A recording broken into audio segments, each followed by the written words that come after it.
But today, I'm going to introduce to you our friend, Dr. Gerry Tonn, who is here to share and walk us through this mental health clinic. So let's give him a hand as he comes. Brother. Yes, thank you. Oh, I don't need that. Oh, you got this. I got the You're wired for sound. headset on.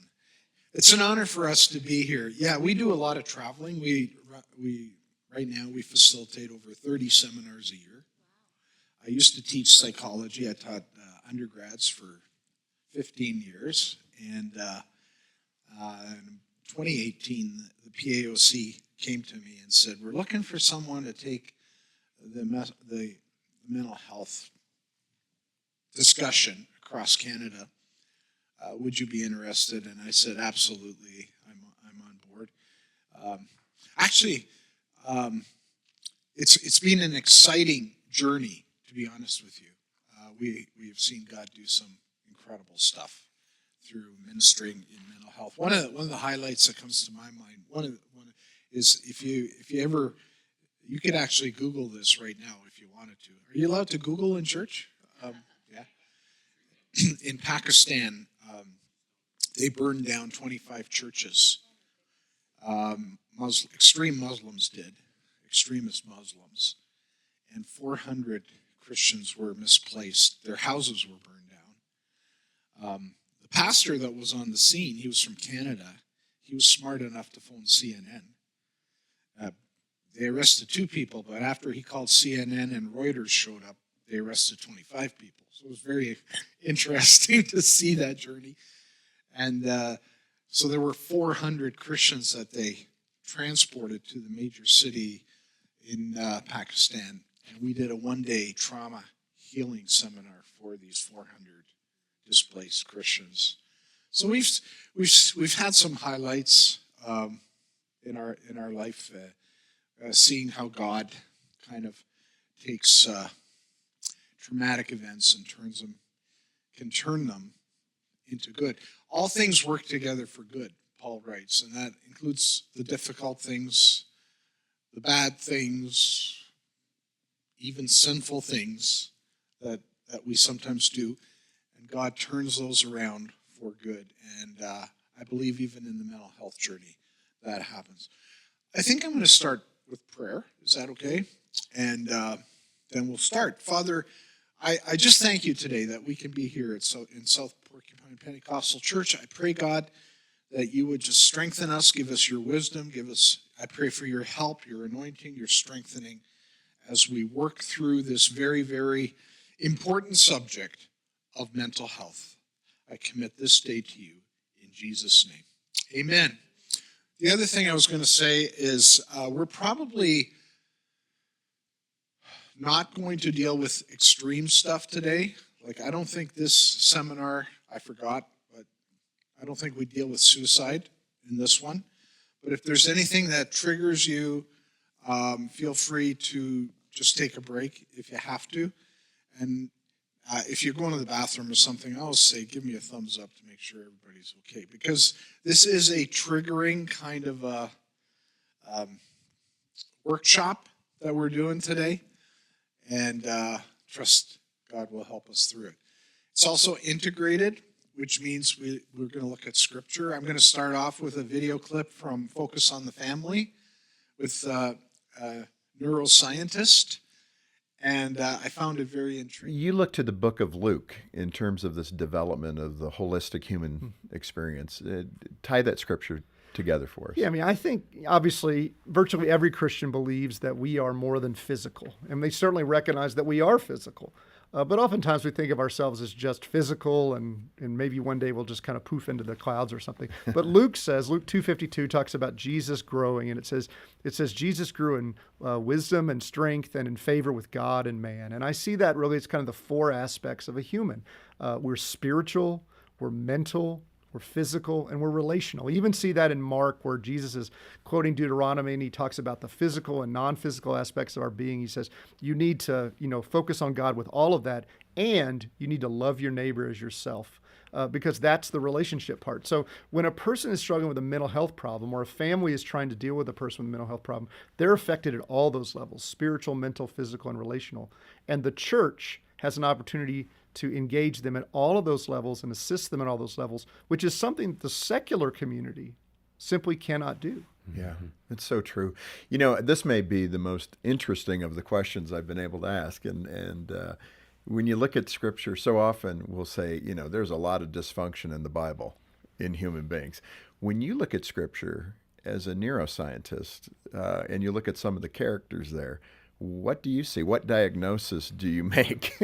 You know, it's a hard thing, again, to look back through time and through culture and see that. But if you just come at the Bible with, you kind of take your spiritual blinders off for a moment, the Bible is full of incredible observations and incredible observations of behavior, the good and the bad. Right. As people like to say, the warts, you know. And what you see are mental health symptoms throughout the entire Bible, which you can clump together and kind of say, well, if this person was alive today and showed these symptoms, they would be looked at in this context or that context. So, for instance, you look at someone like King David, who we have mythologized into almost a kind of a Greek mythological character. He is a disaster throughout his life. Most of his psalms are psalms of lament. He struggles with depression. He shows all the signs of depression. I mean, there's no person in the Bible that we have more information about than that individual. His writings are there. Historical documents about him are there. Discussions from other people about him are there. And clearly the man struggles with depression. Yet he is a man after God's own heart. And in the midst of that depression, in a time in which there was no treatment, he desperately seeks out God. And God comes close. And so I think, you know, we look at someone like King David, and it's a great opportunity to give someone with depression a lot of encouragement to say, look, even this great man of God struggle, or Job with trauma, or Samson with antisocial behavior. He was a horrible, horrible individual. Samson, that's a good... He's a horrible, or Gomer with struggling with the symptoms of what looked like kind of a borderline personality disorder. There's a lot of individuals throughout, and I'm not saying they had those disorders. I'm saying that the symptoms or the descriptions of the behaviors and thoughts they have are there. But if nothing else, look at Jesus himself. On 4 different occasions, Jesus is thought to be mad. People consider him insane or mad. The Pharisees do. And at that time, madness and demonic possession were equated. And so his family has said, come get him. He's insane. He has a demon. So our Savior, just like Hebrews tells us, understands what it is to have the stigma of mental illness thrown upon you. And he can be an encouragement and an empowerment during that recovery. Video. What stands out to you? Anyone? Jesus understands mental health. Awesome. Anyone else?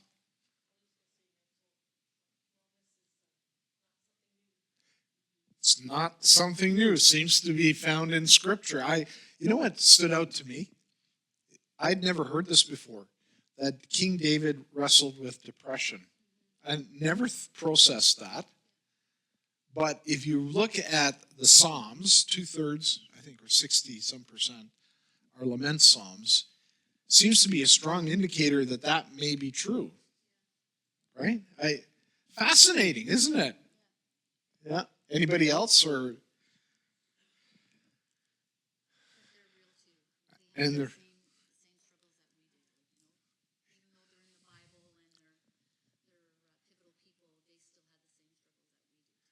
right. One of my favorite verses is found in 2 Corinthians chapter 1. Is one of my favorite passages. I actually preach on this a lot when I go to churches. Just find my Bible here for a second. 2 Corinthians 1 and verses 3 to 5. I'm going to read it. Blessed be the God and Father of our Lord Jesus Christ, the Father of compassion and the God of all comfort, who comforts us in all our troubles, so that we can comfort those in any trouble with the comfort we ourselves have received from God. For just as the sufferings of Christ overflow to us, so also through Christ our comfort overflows. What do you think of this text? What does this text tell us? Anyone? How many troubles does God comfort us in? What if I cause my own trouble? Does he still comfort me even if I create my own mess, so to speak?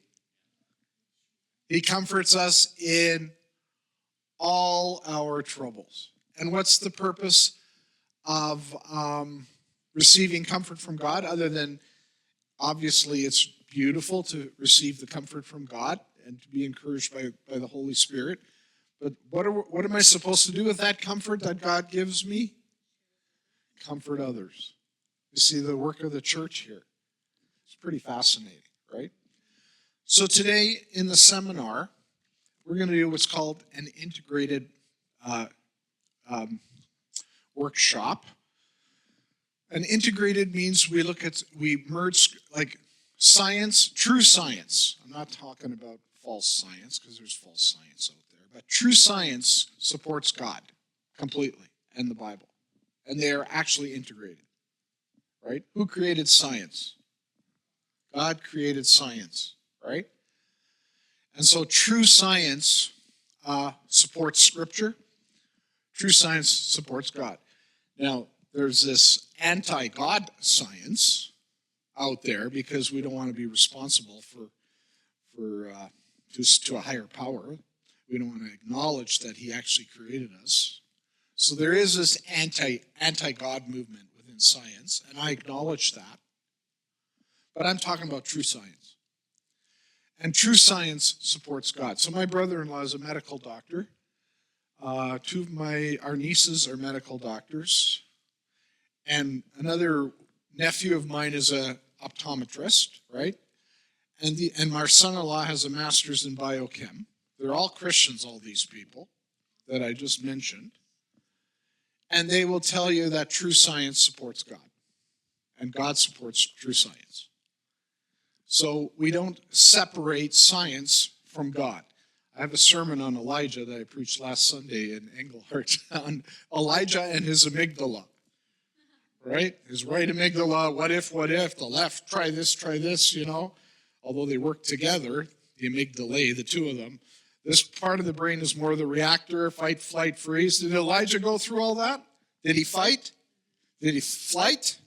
Did he freeze? He did all of that. Who comforts him? An angel shows up, but who comforts him in a still small voice? God.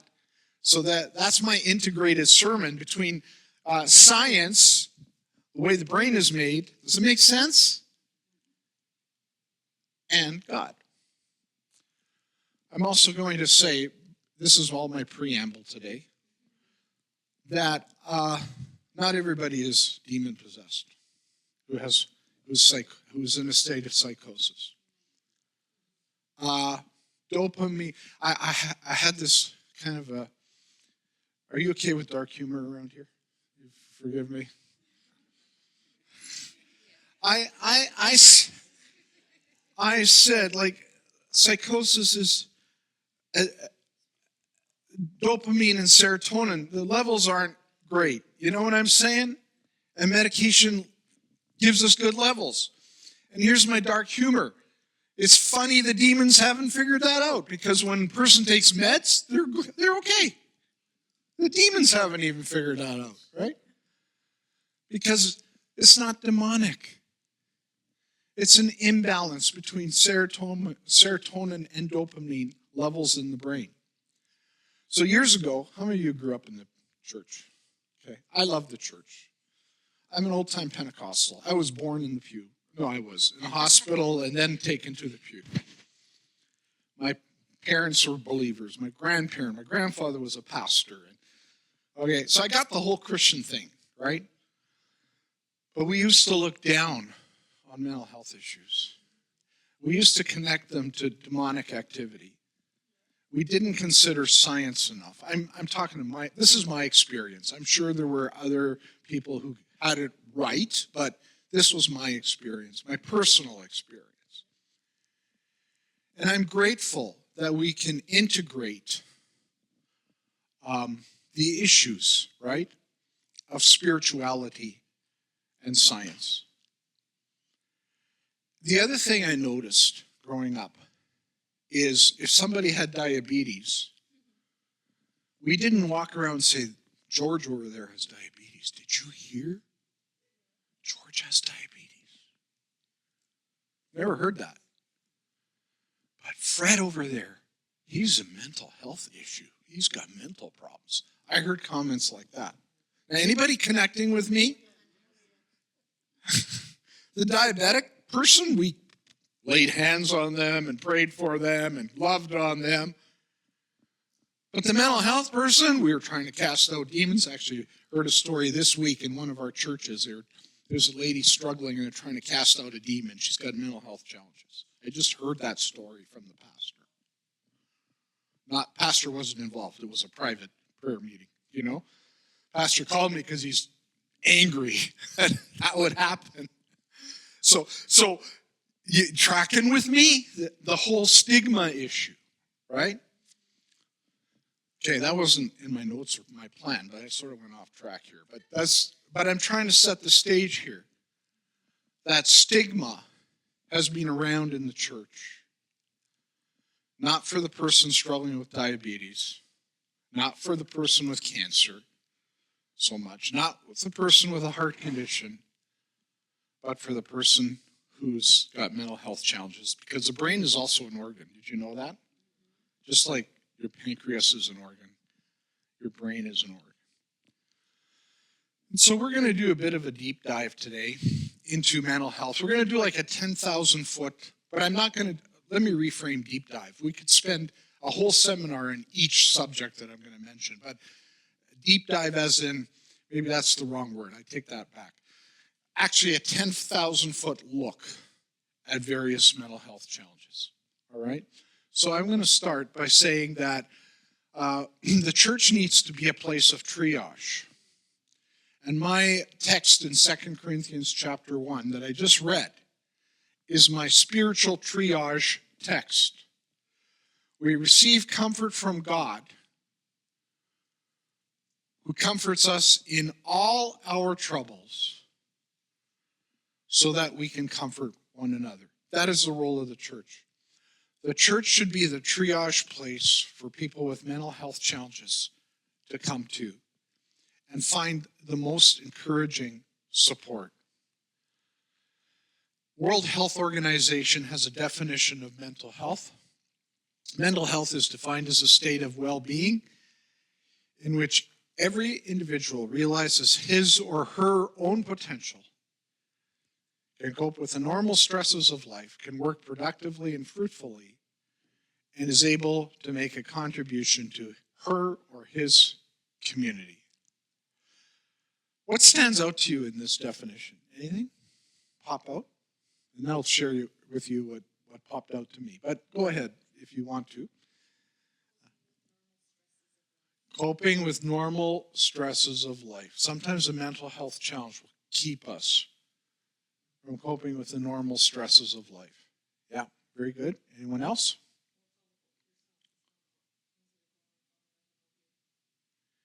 Yeah. Anyone else? That's a big one. That's what stood out to me. Here's what, in which every person realizes his or her own potential. Here's what I discovered in the church. A whole bunch of things hinder a church from moving forward. What are some of the things that hinder a church from moving forward? You guys are great thinkers. You don't mind me being interactive, right? Anyone? Fear, okay. Anyone else? Gossip, right on. Division, sorry, my hearing. I have to get my hearing checked. Kids ask me, what's my age? I'm 6'7". That's the truth. Okay, I'll throw one out. Division's a big one. Finances can keep a church from moving forward. Am I correct? The other one is a mental health challenge. So I'm a kind of a gutsy pastor. I pastored for 26 years as lead pastor. And then prior to that, I was on staff at a bunch of churches where I learned the ropes. My last church in Paris, Cedarview Church, I was there. We were there 13 years and got to know the people. And had a lot of visitors as well, but I did something really crazy. I'm not saying you should do this, but I did. And I said, I was preaching about mental health. I've talked a lot about mental health, but that's not my driving sermon, but I talk about it maybe 2 or 3 times a year, a few times a year, I used to. And I said, how many of you have how many of you have gifts from God? Okay, I'm going to ask today, how many of you have gifts from God? Maybe you're a teacher or you're an administrator, remember the biblical list that we did? That whole gift test thing. Something bothered me about the gift test. And it was the mental health piece. I said, how many of you have gifts from God? Put their hands. How many of you didn't use your gifts to the fullest potential because of mental health challenges? I'm not good enough. I'm going to get criticized. I'm insecure. And you never used your gifts because of mental health challenges. This is where I went really gutsy. I said, stand. In the congregation, 150 people in the service. I said, stand. How many do you think stood? 50%. I had a prosecuting attorney stand. She grew up in the church. She had the guts to stand. She worked for Ontario courts, prosecuting attorney. They're pretty smart people. She stood and acknowledged that she had not used her gifts for God because of mental health stressors, including stigma. I'm not good enough, right? And so that was an enlightening experience for me. You can have the gifts that God gives you and never use them because you're allowing your own mental health challenges to get in the way from God using you. Does that make sense? Right? And so, brother, you're right on. Mental health. Mental health, by the way, is positive. It's not negative. Did you know that? It's like dental health, physical health. Mental health is positive. Mental health is defined as a state of well-being where we realize our own potential and use it. So I want to go right into stigma today. I'm actually starting off with stigma already. I've done half my stigma talk. There's 3 kinds of stigma: public, systemic, and self. Public is what others do, how others use stigma towards you. Systemic, organizational. Self, your own personal self. We have 1, 2, 3, 4, 5. I think I'm going to do something. I'm going to ask you, your table, to talk about public stigma and what that looks like. All right? And have a spokesperson. We're going to report to each other. This table will do systemic, organizational, could be in a corporation, a church, whatever. You're going to do self-stigma, and you're going to do self-stigma because it's the biggest one. In a lot of ways, it ties into the rest. And I'm going to ask you to do public stigma, all right? And we'll take about 3 to 5 minutes, all right? So have a good discussion. So we did public, which is discrimination and devaluation by others, in case others can't read it. Things like just in general, like they're nuts, they're crazy, like sort of what you've already talked into. In regards to things such as suicide, I know we're not getting into, but like just fear that they're going to attempt again, or fear on another level of like how someone's going to behave. Like someone said, I stayed away from certain people when they were in a certain state because I was afraid of them, right? Which makes sense. They don't want to get injured, but that's another thing. So isolation and fear. and even stigma around medication and someone having to take pills to treat their challenges. There's stigma around that. Also, well, I think, this might be more of a systemic thing, but we were talking about like finances and able to, but I think that's more on the systemic level. Yeah, and even things like medicine or attempted suicide are like, oh, that's just the easy way out. Oh, they're just, they're lazy, they're whatever words you want to put in there when that's not what's going on at all. So those are a few of the things. I might have missed writing some things down. I think I did because there was a lot going on at the table. But You did great. Thank you. Give yourself a hand. That was awesome. Just tell us which one you're doing. Because we're doing systemic. Oh, yeah. I'll stand. Yeah. We did it in the church aspect, the systemic, with somebody struggling with mental health. Sometimes they'll have fear about identifying that they have mental health because people make assumptions that your spirituality life isn't good, your prayer life isn't good, you're not faith-based. You've sinned, you've had this enormous sin that's blocking you between Jesus and your health. So that really reduces people to access and admit to what they're going through.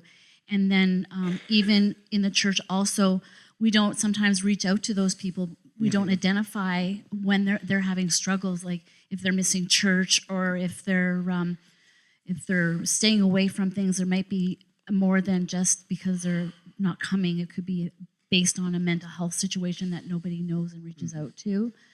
And a lot of that is fear for the person because of the systemic problem. Excellent work. Clap for this one too, because they did great. Self-stigma. Sorry. Yeah, so we did self, which is the internalization of negative stereotypes. And so we talked about just, again, as kids, you are confident you can do anything. You can go to the moon. You can become the president, even though you live in Canada. You know? And it starts with self, where there's that little bit of doubt, and then it begins to compound with all the public's systemic, even in your home life. And the idea is that you just start to believe those doubts, and then those doubts take root, and then that becomes your lived experience. And it really self-challenges, again, you're calling what God says you are, and you begin to, with that doubt in self, say that, oh, well, I'm not qualified to do this, or I don't have the resources for that. And so you start internally like telling God that he doesn't have the ability to connect those things. Right.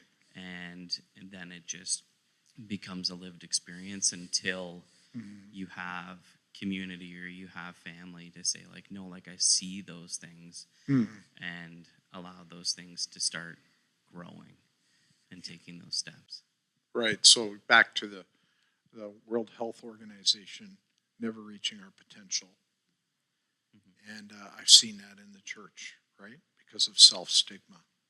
Well done. You guys did awesome. They deserve a hand. Now, if somebody does really bad, we'll still give them a hand. That's a joke. Nobody has ever done bad in these. I'm creating stigma. That's a problem. There you go. Do we have a spokesperson here? Yeah, sure. Anyone. I always like having the mic. Good. So what came to mind were Self. as well. A lot of the times it's easier to fear people and not fear God.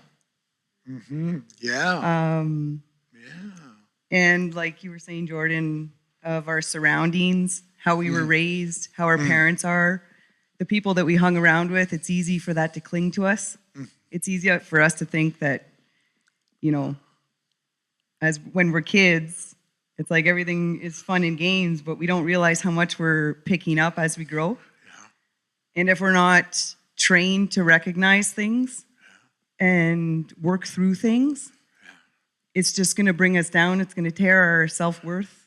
Right. If we're not looking to God, there's a lot of condemnation that can cling to us.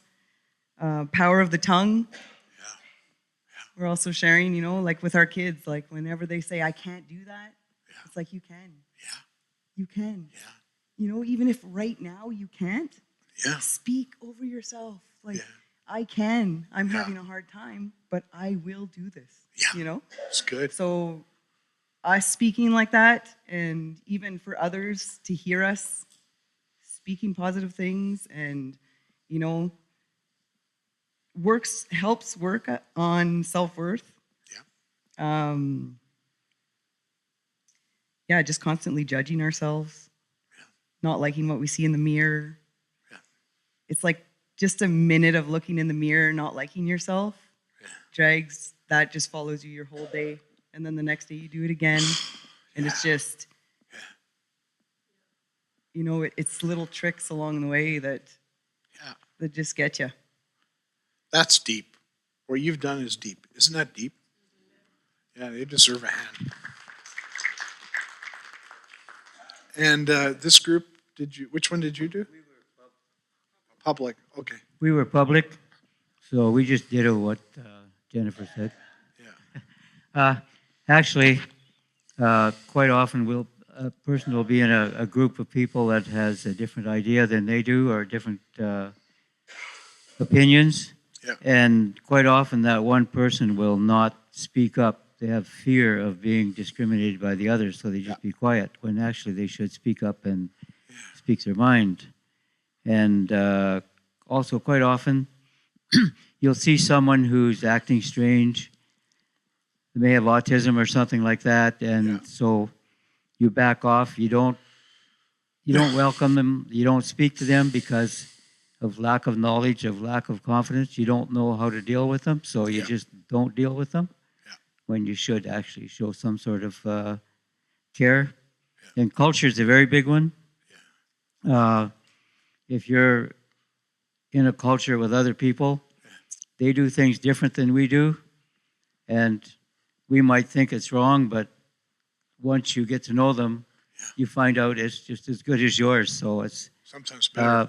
Most of these, actually all three of them, would be basically a fear of not being right, or fear of being discriminated by others. I have a lot of stories. Very well done. I have, having pastored for a long time, you compile stories. And one of them is, here's a story. A young mom and a single mom, the only parent, sorry. There's a difference between single parent and only parent. I don't know if you knew that. Her husband died in a car accident, tragically, left behind their daughter. And we as a church were healing the daughter. She healed. She went through, she ended up becoming my grief share leader. She was a social worker. She had a degree in social work, and smart lady. And her daughter, we were pulling her daughter through, and I think she's still doing pretty good. The daughter today is doing well. But there was a pool party, not organized by the church. And I'm not, the church can be so top down that we organize everything. But in this case, it was a private pool party. The problem was the junior high girls were all invited, except one. Get it? Because she was acting out some of her pain through her grief for losing her dad. Is that registering with us today? Our youth pastor, who was phenomenal, dealt with it, confronted the parents, as they should have been. But that was an example of public stigma. Very visible to the other junior high girls. Like 8 get invited, 1 doesn't, of the whole church, right? So public stigma is something that we need to watch. All right. What mental health stigma looks like. I can't read all of this, but maybe you can. I'm going to go up here. You shouldn't have kids. You just passed on your selfishness, so selfish. You just passed on your issues, so selfish. Everyone has anxiety. Some people are just stronger than you are. Therapy and medications are just scams. What do you mean you can't get out of bed? It's not like your legs aren't working. Kids and teens can't have mental illness. What have they got to worry about in life? Mental illness is just an excuse to life so we can get benefits and not contribute to society. What does the other one say? I can't read it. Yes, all women are a bit bipolar, right? Now, we laugh at this, but there are people who talk like this, right? Even in the church, I've heard comments like this. By the way, at 6'7", that's my age, I don't hold back anymore. If I hear something, I nail it right away in front of everybody. I don't care if you're foolish enough to say it in public, I will respond in public with your friends around you, right? Yeah. I'm a straight shooter. We want to deal with, I think we're going to go till about 11 and then we'll take a break. And lunch should be usually I have lunch around 12. Is that good? Psychosis. Okay, here's a few types of psychosis. Let me define psychosis in one kind of phrase. Detachment from reality. Detachment from reality. About 1% of our population struggles with psychosis. Those are diagnosed. All the numbers we have, medically speaking, are a little skewed because they only involve people who've had appointments with medical doctors or psychiatrists or psychologists. Psychotherapists don't fit into this data collection. Pastors don't fit in. Chaplains don't fit in, and undiagnosed don't fit in. When we hear a number of 1%, those are diagnosed. We have to always remember the numbers are a lot higher, right? I did a seminar in North Bay, right? A month ago or 2 months ago. When were we in North Bay? Can't remember. And I had the psychiatrist there. She took my Working Mind course. She works at the hospital. We were having lunch, and you'll hear the numbers like 20% of Canadians have a mental health challenge in any given time in their year. Have you heard that? 1 in 5, right? Do you know how off that number is? Because it's only if you go to a medical doctor or a psychologist or a psychiatrist, right? Or you go to the hospital if you're formed, right? So a psychiatrist is walking by. She's a Christian. She took my seminar. We were talking about the numbers, and she walks by. And it was lunch, and I said, "Doctor, we want to know the real number. How many people in Canada have a mental health challenge every year? Because we hear 1 in 5. Without a word of lie, she said 60% and walked by. 60% came right out of her mouth. She's a psychiatrist. That's what she believes. Because most are undiagnosed. Does that make sense? And so even when I was trained with the Mental Health Commission of Canada to do my seminars, they told us the numbers are 1 in 5, but we know those aren't the right numbers. They're much higher. I would put them at least double. At least. And so in psychosis, the numbers we have is 1 out of 10 Canadians will have a psychotic disorder. The schizophrenia, which is a chronic mental illness causing hallucinations, delusions, disorganized thinking, often linked to genetics and brain structure. We also know, for instance, that it can also be related to trauma. So I don't know if you knew this, but schizophrenia can have a trauma, can come through developmental trauma, all right? And then we have schizoaffective disorder. And schizoaffective affective is like being bipolar and having schizophrenia at the same time. What does the next one say? I had my eyes checked this week and the doctor said they were fine, but brief psychotic disorder by stress, yeah. Schizophrenic, I have to read that. Yeah, and that's a short version of schizophrenia, right? Only lasting a few months. Substance induced, usually 24 to 72 hours, okay? 0 to 72 hours after, hallucinating on drugs, illegal drugs, and delusional disorder, right? Some people go through delusional disorder. With psychosis, not everybody sees things or hears things. I'll give you an example. We were pastoring in Thunder Bay, and we were on staff at Evangel Church, and we bordered Lakehead University. So we had several professors in our church who worked with us to bring students, to develop a student ministry in our church. We had a lot of university students and Confederation college students. We had over 40 some kids in our young adults just from these kind of groups. So we did apologetics stuff and everything. And had one bright kid. He was doing his undergrad work, smart kid. What caught my attention was his intelligence. Like, have you ever talked to these kids who are off the charts? And we had a Christmas banquet. And this was, we were there from 87 to 93. What happened in 87 to 93? You might remember, all the guys had to wear suits at a Christmas banquet. That isn't the case today. So we all got dressed up and we rented this nice hall in some kind of place. I don't even remember where it was, Elaine, but some kind of we took over a restaurant, basically. And we were in the elevator with this guy.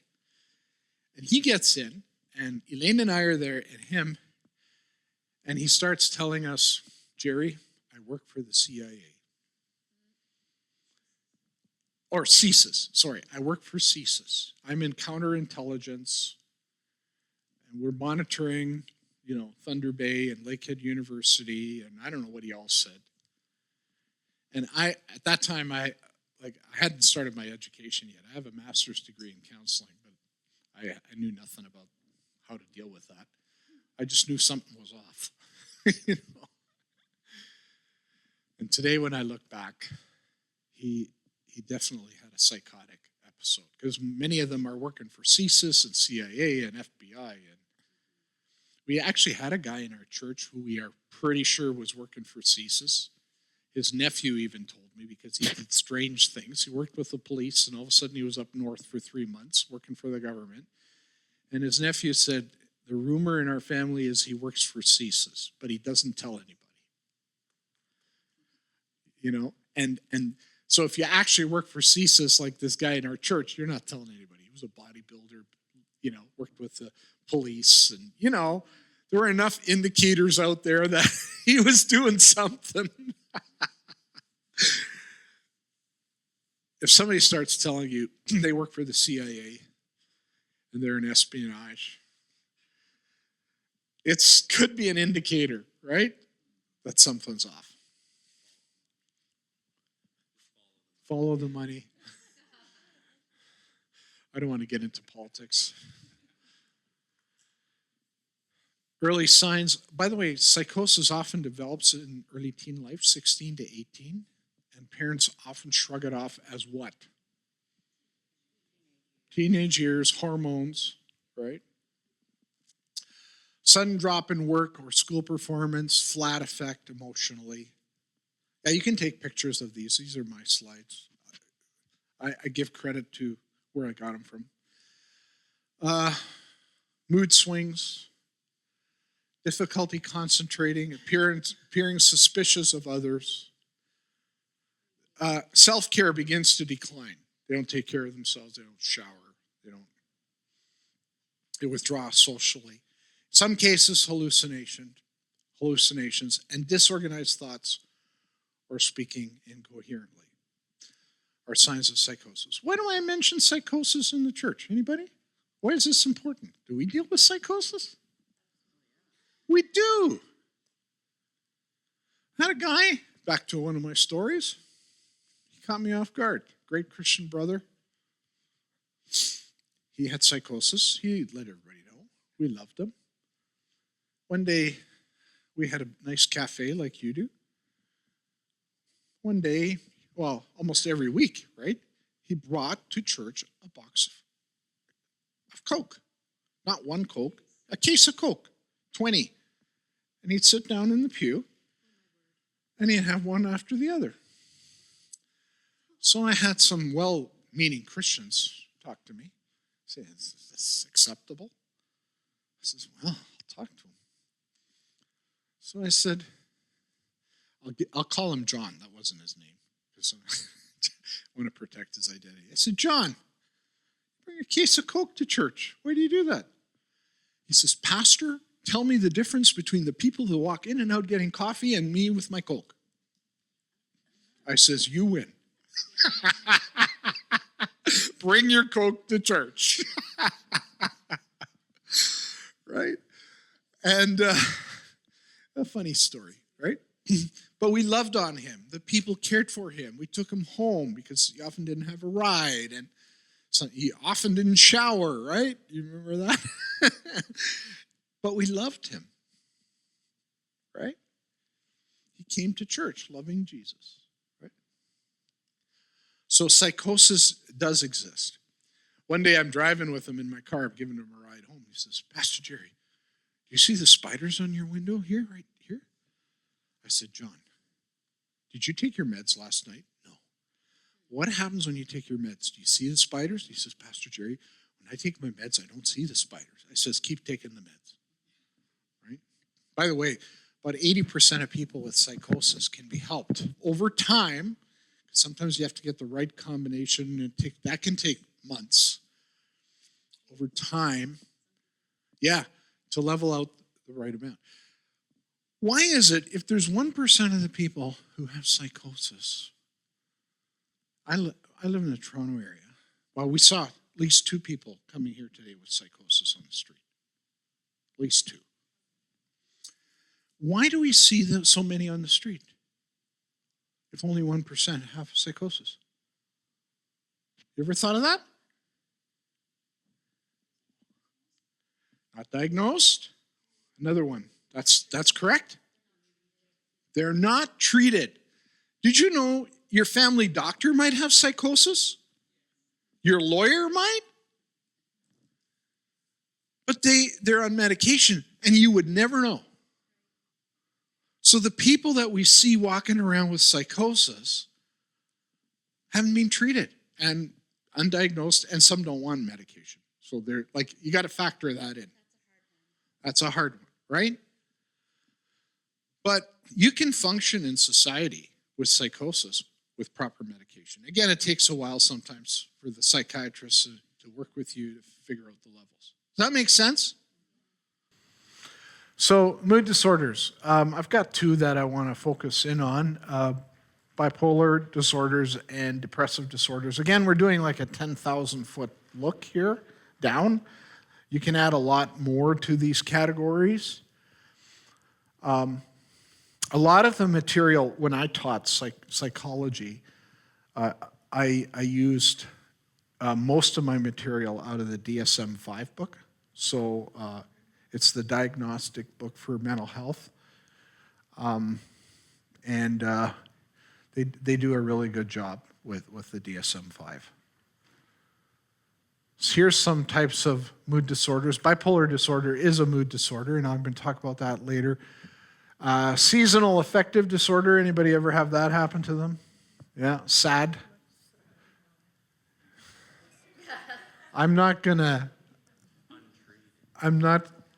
to say what I was going to say, but can I say it? I have already cut my lawn. Oh, no. I've already cut my lawn. I shouldn't rub it in. I deeply apologize. You're probably never going to want me back. But anyway. Chronic depressive disorder is ongoing depression. You're always feeling low. You're always feeling like there's a cloud over you. Anxiety disorders. And I'm going to talk a little bit more about anxiety, how generalized anxiety disorders actually happen. Psychotic depressions, postpartum. Postpartum is a big one. They still do not know, that's my understanding. I haven't looked it up in the last couple of years. But they still do not know the cause for postpartum depression. They know that when a woman gives birth, typically there's a low time for a week or so. But we know one lady, she's been in postpartum how many years? 30? In and out of the hospital. 30 years. Pastor's wife that we know. And those are very difficult things to work through, right? Bipolar disorders are, do I have a slide?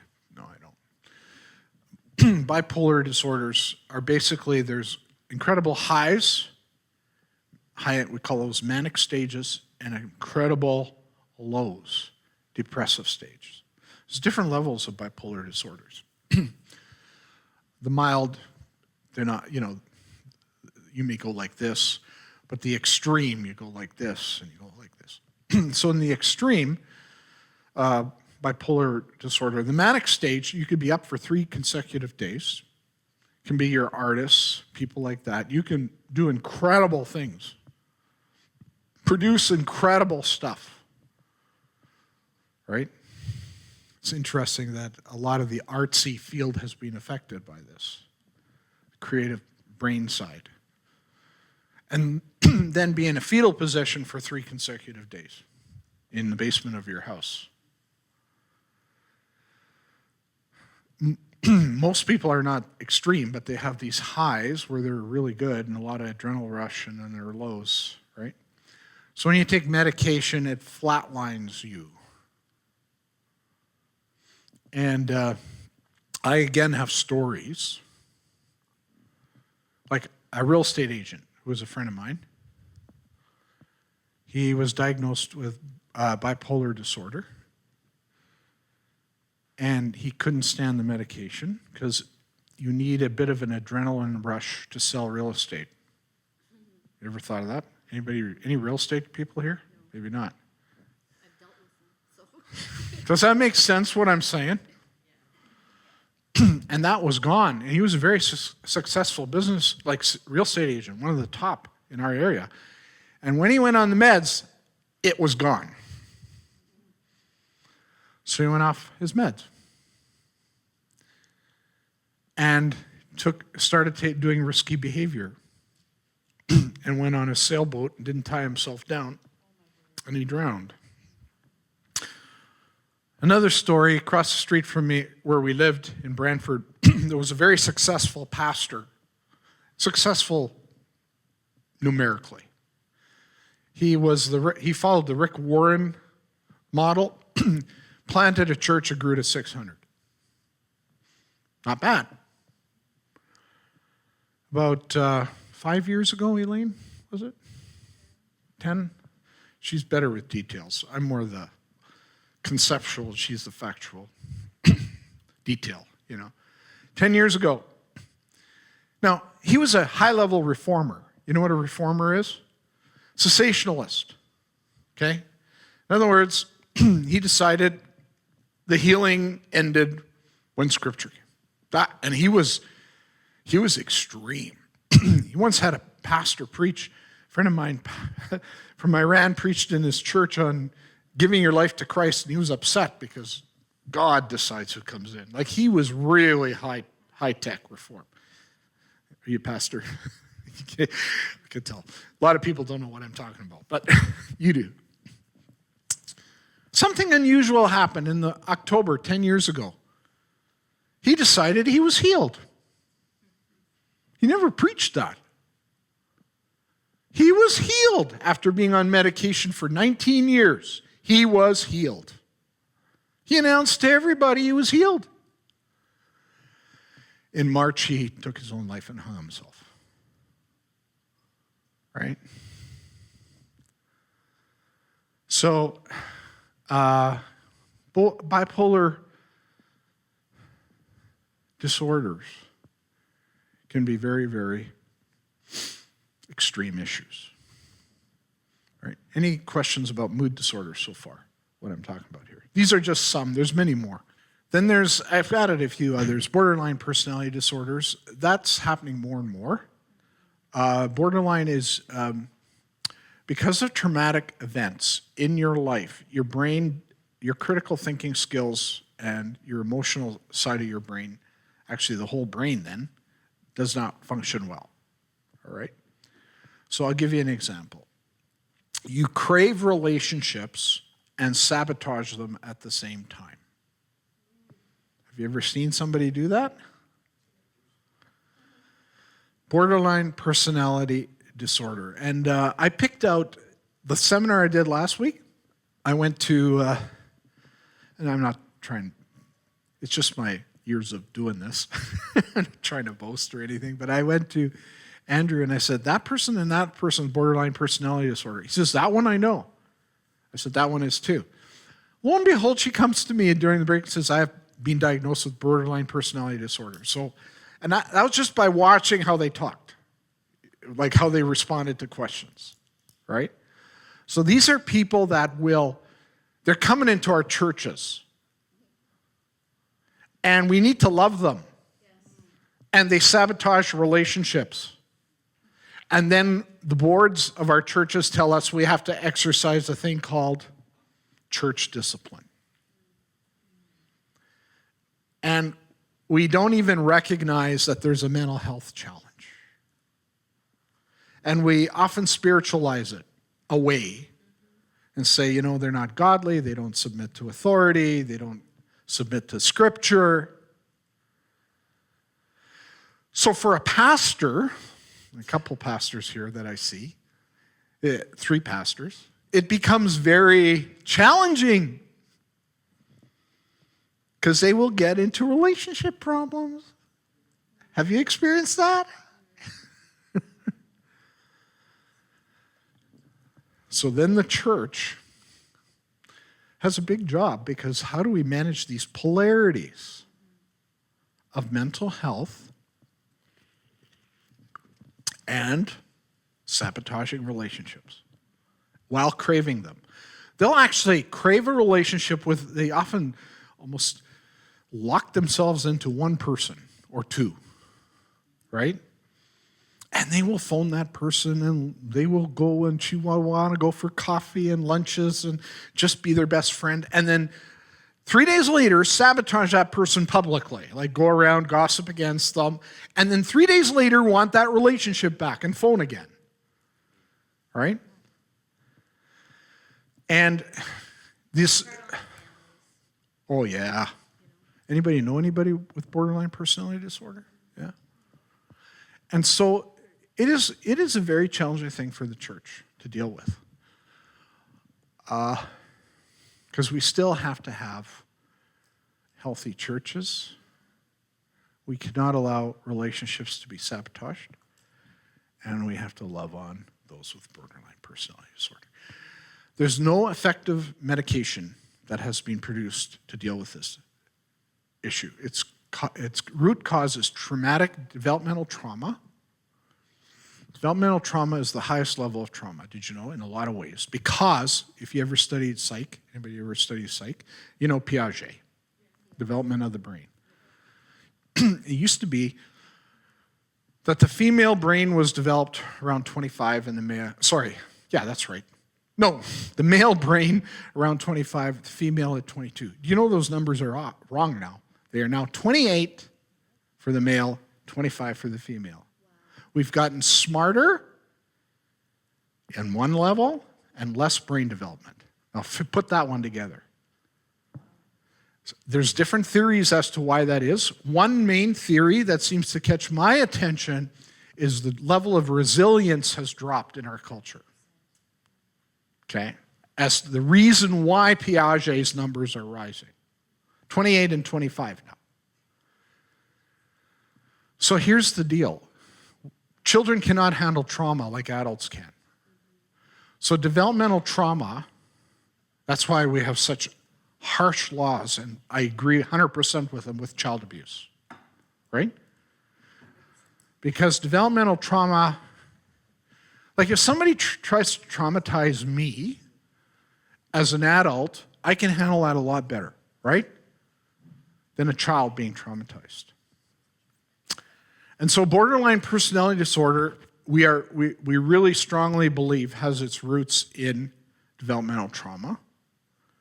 There's no medication. They will prescribe anxiety medications for BPD, and the therapy is CBT, cognitive behavioral therapy. You probably know all about that. Where we literally have to train them what's right, to follow the pattern even though emotionally they don't relate. So cognitive behavioral therapy. Anybody? Any questions? You agree? Do you have background in psych? Ah, good for you. I like people like you. I like everybody, by the way, but we have kind of the same background. I did my doctoral work in leadership psychology and systems work. So just like family systems, only on a corporate level. So yeah, it's pretty fast. We did a Bowenian work in my doctoral work for corporations, and I use it in churches, right? Oh, yeah, cool. So, borderline personality disorders. I've had to help pastors with this one. Because what do you do? And the problem is, if you discipline people, you have to discipline, but sometimes they walk away from the church then, right? And community. So you actually try to manage all of these polarities at the same time. Okay, can I move on? Oh, I know, and the other reason, like we don't mention every mental health disorder. Again, you can find that in DSM-5. Yeah, I was going to bring it, but I thought, it looks too academic for this. But what I was going to say was, I mentioned this to churches because the church is a loving, embracing community, as we should be. That's our job, to love our neighbor as ourselves. And so people are looking for community who are lonely, lost, broken. And so we draw people with borderline personality disorders. Elaine and I talked about this years ago.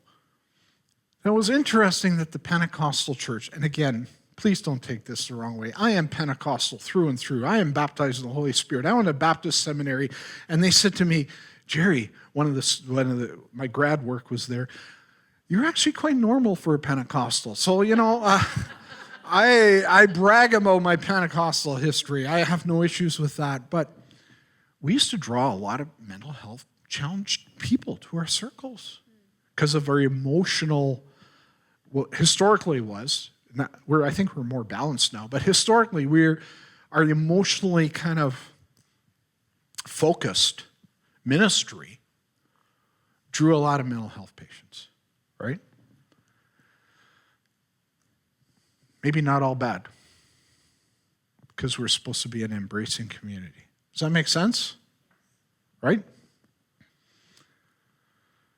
Obsessive compulsive disorders are another ones where we obsess over something or we compulsively act in a dysfunctional way. How many of you know Joanne Goodwin? Anybody know her? She's one of my best friends, Elaine and I. She went on Facebook and said, how many times, do I have my keys with me?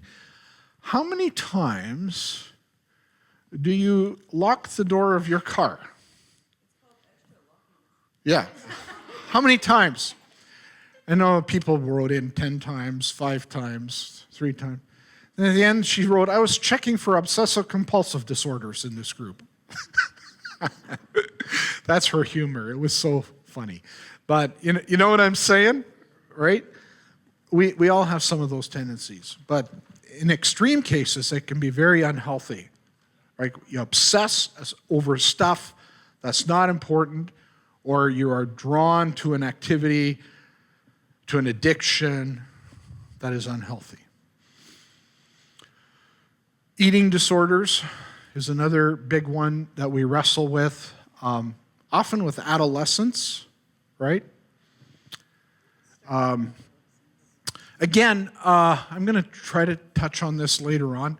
A lot of people wonder, where do eating disorders come from? Well, the general consensus, is they are rooted in attachment disorders and traumatic events, traumatic issues in developmental stages, is the general consensus. So unresolved trauma and developmental trauma and unhealthy attachments growing up in your family of origin. So maybe you felt neglected by your parents, like Erickson's trust versus trust, mistrust, right? And then Bowlby built on that, right? Makes sense? We used to say, it's because they're watching TV and they see all these thin women, and no, that's not it. It's based often on attachment disorders and developmental trauma, right? But our first, back to stories, we had an anorexic case in our church. The girl was at McMaster Hospital at 9 years of age. 9. She was hospitalized for anorexia. Blew my mind. I'd never seen a 9-year-old in a pretty healthy home. But she was adopted, so came out of a traumatic, but she was young when she was adopted. I forget how old she was. Do you remember? I think like 3 or 4 or something like that. I can't remember anymore. And she was adopted out of a home where there was a lot of trauma, right? Yeah, I actually think probably, I don't disagree, I think you're right, but probably also her home I think she almost had to be taken out of her home. It was so unhealthy, right? I think Children's Aid probably type of case. Sleep disorders are on the increase. Other mental health challenges, I've listed a few here. Somatoform, does anybody know what that is? Psychosomatic illness? Right. Yep. So you go through medical tests. There's no sign of the disease, but your brain manifests this. Factitious, where you start believing things that aren't true. You believe lies. Factitious disorders. You will actually invent stories. Dissociative used to be a multiple personality disorder. Now they've labeled it to dissociative disorders. Antisocial, not wanting to be avoidant, similar dependency, codependency issues, right? Are some other mental health challenges. Narcissism. That's one that's sometimes in the news. You've heard of people that are narcissistic, and they don't really even know they are, right? So how do you treat them, right?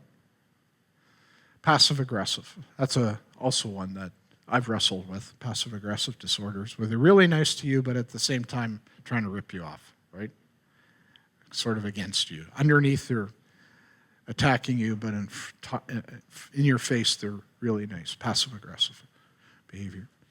Any questions so far? Make sense? Oh, and I was going to mention a little bit on neurodivergence. That's autism. Somebody asked me about Asperger's. Asperger's is now considered to be autism. It is no longer a disease, like a labeled disease. And there's 3 levels of neurodivergence. They are actually I did research, I think about a few weeks ago or a couple months ago, where they're trying to reclassify autism, maybe at a 4th level. All right, but right now we have 3 levels. Level 1 is highly functioning, often very smart kids, and antisocial, right? Introverted. So they need to be taught a little bit. CBT. It's interesting because that came to my head and you said that's actually what they do. So I thought, probably with autism you can use CBT. And this lady works with autistic kids. It's exactly what they recommend, right? So level 1 is, is it called The Good Doctor? Is that the TV show? I don't watch these shows. My wife does. I'm more spiritual. I watch sports.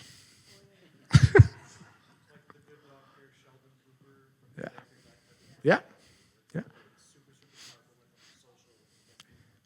Back to my dark humor, which is somewhat therapeutic. We took a pastor and his wife out in our district, and Pastor Gerry, our son was diagnosed with level 1 autism. I says, I would be praising the Lord. He's going to pay your bills. He'll be a brain surgeon someday, and I was trying to show them that there's actually some benefit. They're often very intelligent, right? But not necessarily, but often. Level 2, they need some attention. That's when it gets more. You could probably teach this. Actually, I'm going to ask you to say if you okay sharing a little bit? So I'll just give the overview, and then you can add a little bit about the levels, right? Level 2, you need some attention. They will often, you can explain what level 2s do. And level 3, they often have to be institutionalized in the long haul. Well, do you want to explain more? Here's a mic. I don't need a mic, that's okay. Okay. Oh, we're recording, so that's why. There you go. Yeah. Okay, so level 1 is usually they're more like they can do stuff on their own, so they're more high functioning. A lot of them are in mainstream classes. Some of them I have seen are still in high support but integrated into mainstream. Very smart, intelligent. They get fixated on certain interests that they know everything about. So my son is level 1, and he's fixated on video games. So if you ask him anything, he'll know exactly what you're talking about. Level 2, they need some support. So I have a student that I work with. She's in high support, but she is integrated into mainstream. Social is very difficult for her. Transitions are hard. So that's where they would need that extra support. Level 3 is that you'll need one-to-one. Usually in high support, some do full days, some are nonverbal, so getting to know them and what their interests are will help them develop more skills. I work with a level 3 right now, high support, nonverbal, so skills like communication, how do they communicate? Some will have an iPad, some will have pictures to help them identify what they need. And then they have a one-to-one EA, most of them. So they go around all day with them, learning skills and just following routines. Very well, thank you. Also, there are sexual addictions, and we've run into those in the church as well. And we try to get people help who struggle with sexual addictions. And this is a tough one in the church, right? Because of obviously stigma. But as a pastor, I've dealt with many a parishioner who's had pornography issues. There's a lot of Christian organizations now, like Celebrate Recovery. Have you heard of Celebrate Recovery? That actually are quite good, where we integrate spirituality and all the other things that we wrestle with, including sexuality. So I've included that one because, by the way, a lot of what I'm throwing in here is for the church. Have you noticed? It kind of relates to kind of what we do. And again, because we are a healing center, which we are going to have people show up in brokenness. And so we have to, I think, minister appropriately. So I use organizations like Celebrate Recovery. They have a good 12-step program, which is biblically based, comes out of Saddleback Church in Rick Warren's church in California, right? So anxiety issues, major part of mental health issues. So what I basically did was I started with, the 1%, which is your schizophrenia, 1% bipolar. Those are the less common mental health challenges. When it comes to anxiety, I think everybody has almost struggled with anxiety. I have run into, I did a seminar not too long ago where the person said, I really don't know what you're talking about with anxiety. I've never had anxiety in my life. So there are these people, they're very rare, but I can't understand how that works, but knowing how the brain works, but there are those people who apparently claim they've never had anxiety. But let's take a look at it at this point. So there's a cross-section of the brain. You see the thing that says amygdala on the little yellow thing? Right down. I can't move it this way, but if you go that way, amygdala. You see that? You have a right amygdala, thanks, and Pastor, and then the left amygdala on the other side. You have two. It's called amygdalae for plural, or you can say two amygdalas. Now, PTSD comes because of your amygdala. I don't know if you knew that. That's why. And I'll explain why and how the amygdala is involved in PTSD. If you didn't have an amygdala, you wouldn't have PTSD. Okay, he asks a really good question. What happens if you have no amygdala? Anybody? Besides no PTSD, what else?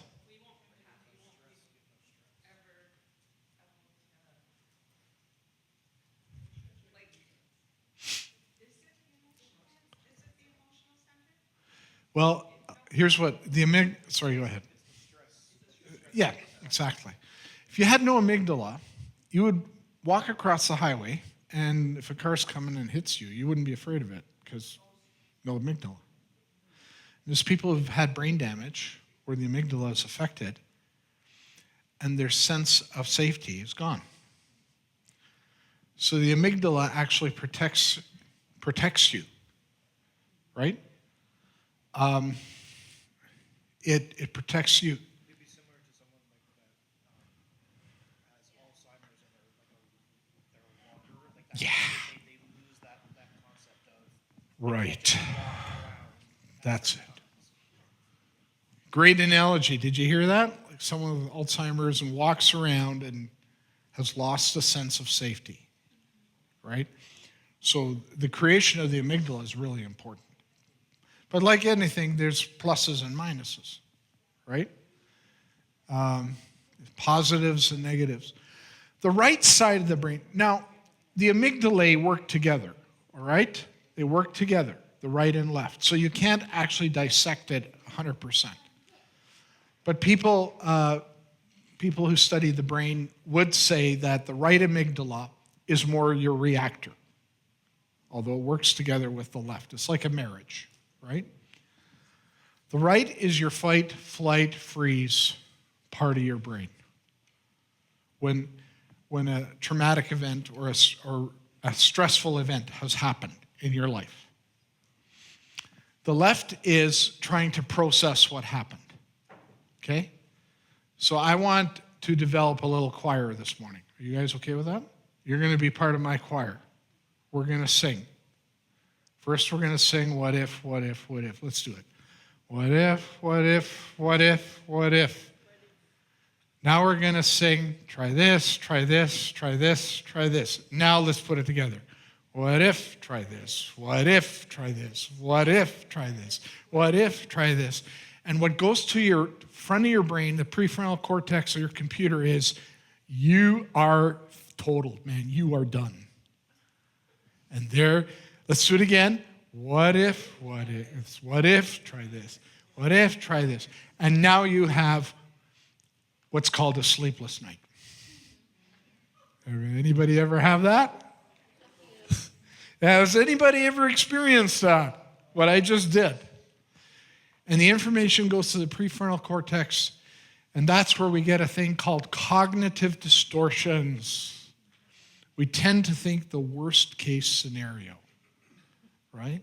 We catastrophize, right?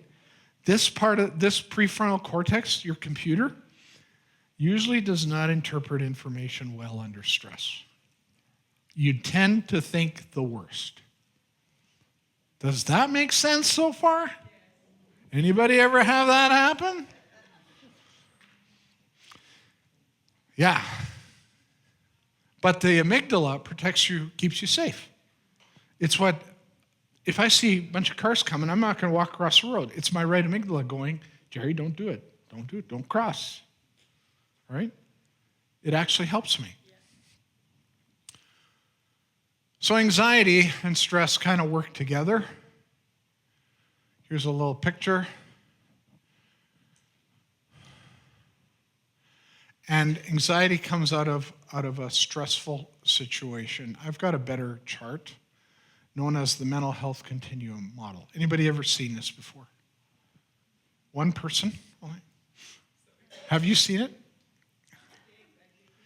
Schools are using it now with children.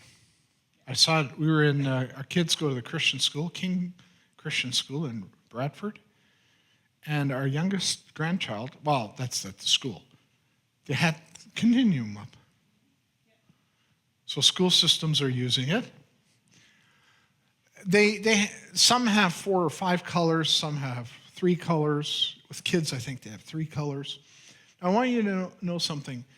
You can all, right now, on your phones, download this. It's called the Mental Health Continuum Model or Tool. You can put it on your phone right now. It's not copyright. Just Google it, and you can have it on your phone for life. Continuum Model. You guys want to do that? You don't have to, but I'll give a minute if you do, if you're interested. All right? There's what we call the green zone. Oh, by the way, let me tell you how this thing, you guys want to know how this came about, this tool? Everybody? So what happened was we had soldiers coming out of Afghanistan, and there was a lot of them that came out of the war, you know. A lot of them came with PTSD. So psychiatrists and psychologists got together and said, we're going to develop a continuum model to help in the future protect against post-traumatic stress disorder. It won't eliminate it, but we can at least have a tool to lessen the effect. And this is what they came up with. And there's a few different versions. If you Google it, it's different versions of this. This is the traditional version, where you have a green zone. And in the green zone, you have what's called the normal fluctuations of life. Doesn't mean you won't have any stress. You'll get a call and you're supposed to do one job and then you find out something came up and you got to do another job. It's not going to cause a mental health issue. It's just, I can't do my work that I wanted to do, you know, like we talked about, right? Those are normal fluctuations of life. You get a call, your kid is sick. What do? Pick the child up. Is it going to cause mental health issues? Nah, right? So even in the green zone, there are what we call the normal fluctuations of life. However, this is the most important zone, the reacting zone. This is the one that starts off your right amygdala.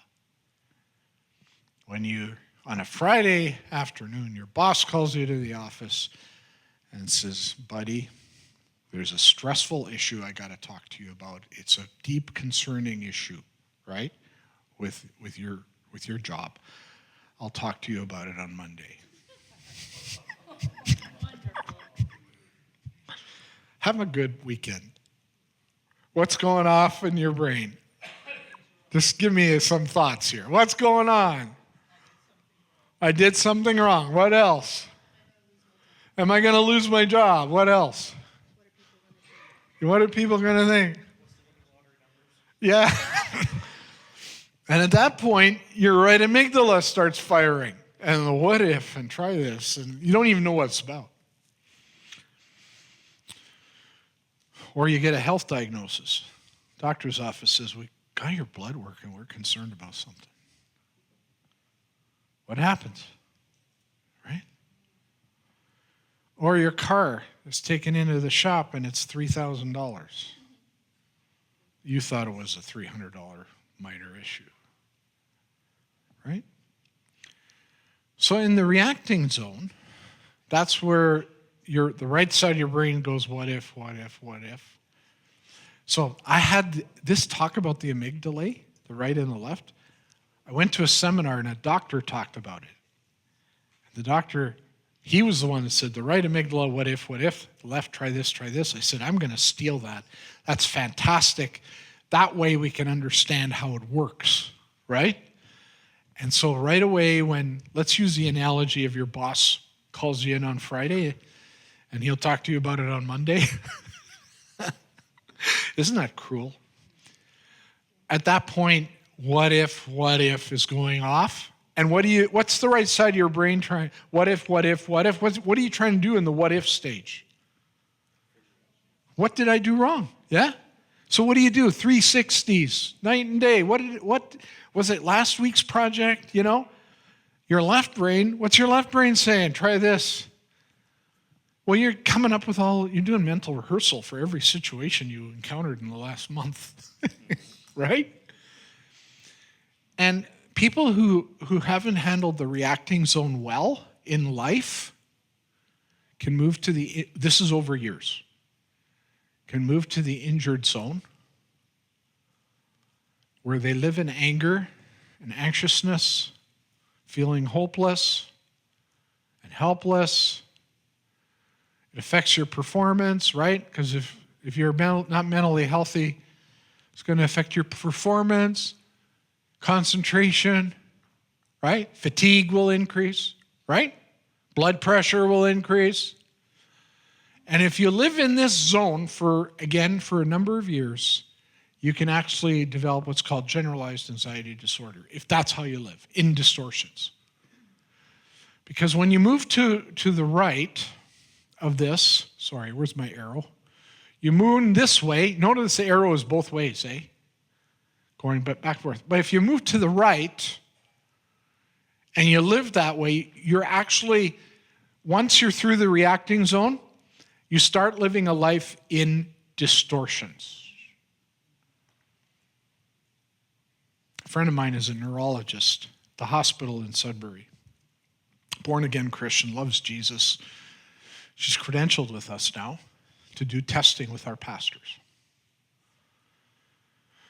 Her name is Priscilla. We met with her, Elaine, you're the detail person, 2 weeks ago. We went for coffee. A thought hit me out of the blue. Sometimes thoughts hit me. And I said,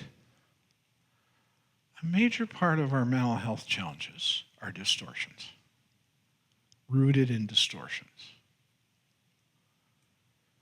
I ran this past Priscilla. She said, Gerry, I never thought of it, but you're right.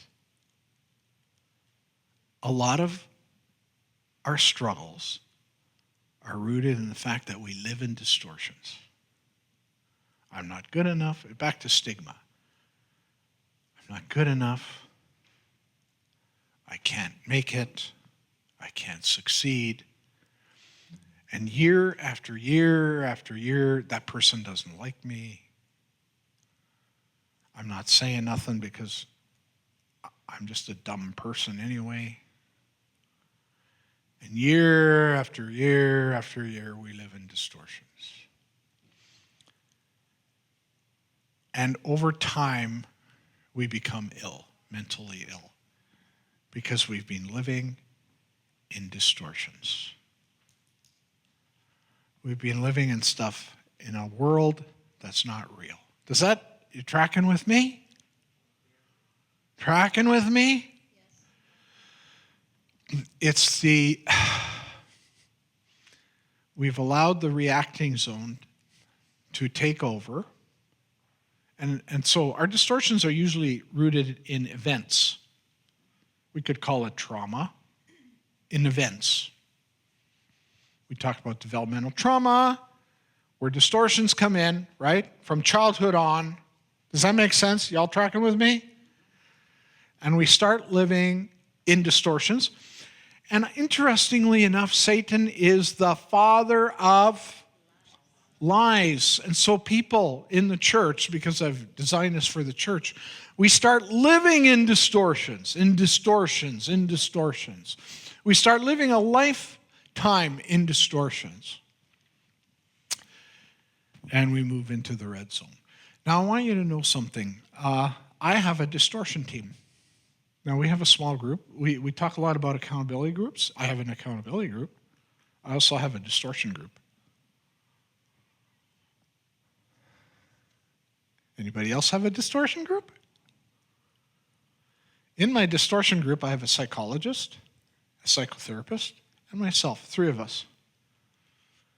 Did you know the psychologist will call me up and say, I'm having distortions?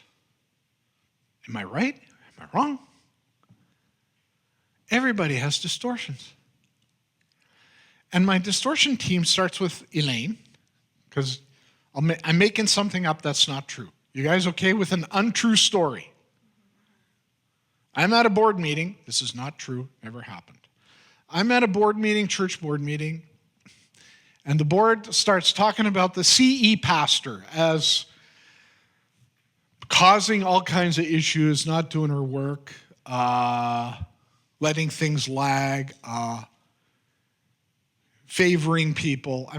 This never happened to me. I'm making this up, okay? I go home, and I think they're going to fire the CE pastor that I know is doing a great job. And I go to Elaine, and I share a little bit with Elaine. And she says, no. That board member loves the CE pastor. They have her over all the time for barbecues. They're just trying to address some issues. She needs more help because she's trying to do it all herself. And boom, I'm in the green zone. But before that, my brain is thinking is catastrophizing. Anybody relate to this untrue story? This one is actually totally untrue. Right? And Elaine gets me in the green zone very fast. And I'm here to tell you that this is like a testimony. Remember a testimony time years ago? I used to be in distortions a lot. I'm in about the most maybe 24 hours now. So I have a distortion team, okay? And because I realize I'm prone to distortions. So which people are prone to this kind of thing, to overthinking? Which kind of people?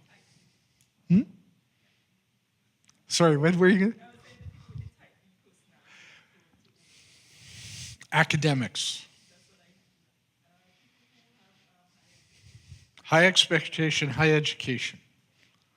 Professors, lots of professors are on anxiety medication because their job is to think out of situations. Overthinkers are prone to this. Do we have overthinkers in the crowd? We are the most susceptible to cognitive distortions because we are overthinking all the time. And if we don't have someone if we do not, now listen to this. This is important. Though if you don't remember, there's a few things I'm going to say that are like, I would tell my class this will be on the exam. All of a sudden they're all off their iPads, phones. If you don't have a distortion team, you are going to suffer more with cognitive distortions. If you have no distortion team around you to bounce things off of, to get you back in the green zone. Because my distortion team says, Gerry, that'll never happen. You're overthinking this. Can you imagine what would happen if they actually fired that person? What would break out and the church would split, and there's no way, you're over. If I didn't have a distortion team, I would be living in injury. I need that team. So Elaine, my wife, has done remember Pastor Adam sort of insinuated you should say some stuff. She was really good with our kids. So I'm gonna ask Elaine. I like getting the experts involved. She's gonna talk about how she dealt with our kids. Is that on? You have to push the green button or what? It should be green and then it's on. I don't see a green. Oh, there it is. Yeah. Okay, thanks for putting me on the spot. I don't know what to say except that you build that in from the start. So we babysit our 3-year-old grandson, and I already do it with him. So we were at the park, we were at a McDonald's play place, and it was locked down. Like, it wasn't locked from the outside, but different areas were locked down. So here we promised him McDonald's play place. And so I said, Nathan, this doesn't look like it's open. So what could we do? Could we maybe go, it's not raining right now, maybe we can go to the park. And a 3-year-old, has a short fuse on. They don't take disappointment well. But he did really well. We talked it through. I know we wanted to come here, but Grandma did get you a treat. You got your whatever garbage they sell, right? And I said, Grandma's going to buy you cookies. You can choose one for you and one for Noah. So we talked it through. I'm a talker through person. And that's all I can suggest, that we raise our kids to do that. It's hard with teenagers because they're already naturally closed. They're differentiating. So what I did with my teenagers, I prayed that God would bring people into their lives that they could trust. I really did, because I knew that the parental influence is still there, but the voice is not. The rolling of the eyes, when mom has an opinion, right? And that's normal. It's normal. It shouldn't be disrespectful, but so you pray, that's all I can suggest, and then just tread gently. Maybe let them know you're available. Okay, so we don't talk enough, in my view, on distortions. Matter of fact, when they're so centristic to a lot of our struggles. And having a distortion team is helpful. I'm going to ask you a question. Do you think there are people who've lived a life over here in distortions? And do you think they're in our churches?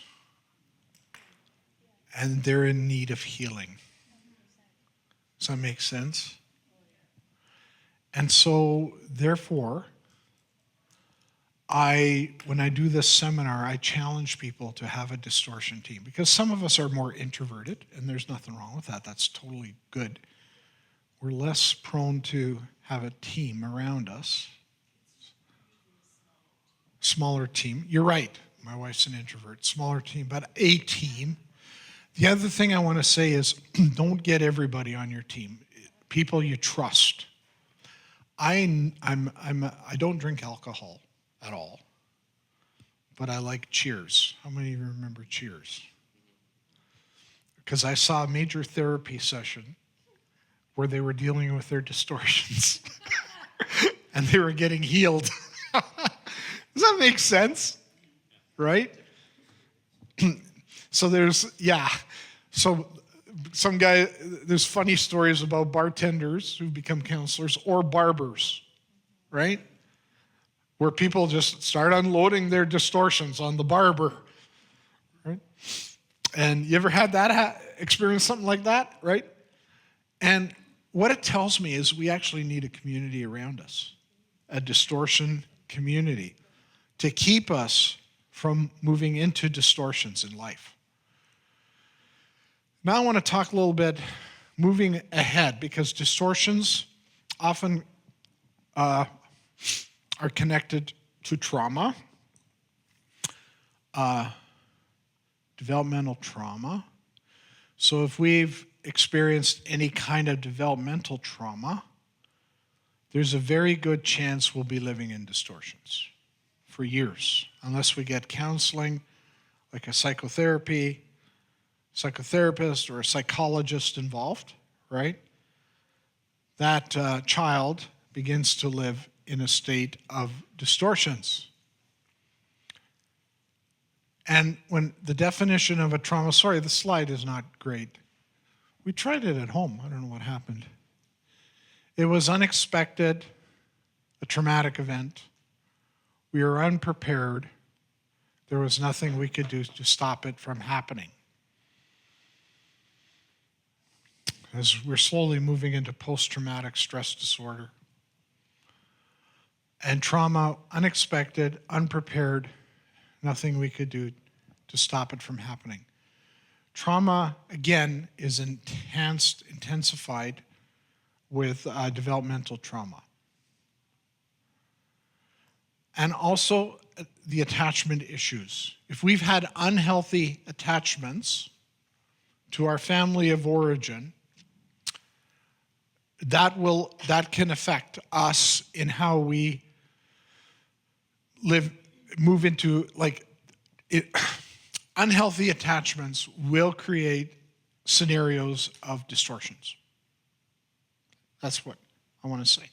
This is a slide I use. It's actually a marriage slide, but ironically, marriages is sometimes a place where things like attachment issues come up. Does that make sense? Because before that, we are very individualistic. And we don't actually recognize. I have a Jewish friend. He's my counselor. He's a Messianic Jew from Israel. Loves Jesus. And he has these Jewish phrases. And one of them is, the camel cannot see its own hump.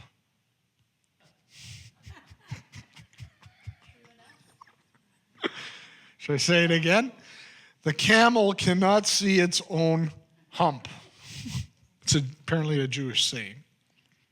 So distortions are often revealed in marriage for the first time, in some cases. Especially if we've been kind of pushing our distortions down and not wanting to reveal our distortions. So this particular model talks about how distortions are revealed through unhealthy attachment issues. And the father of the attachment theories was John Bowlby.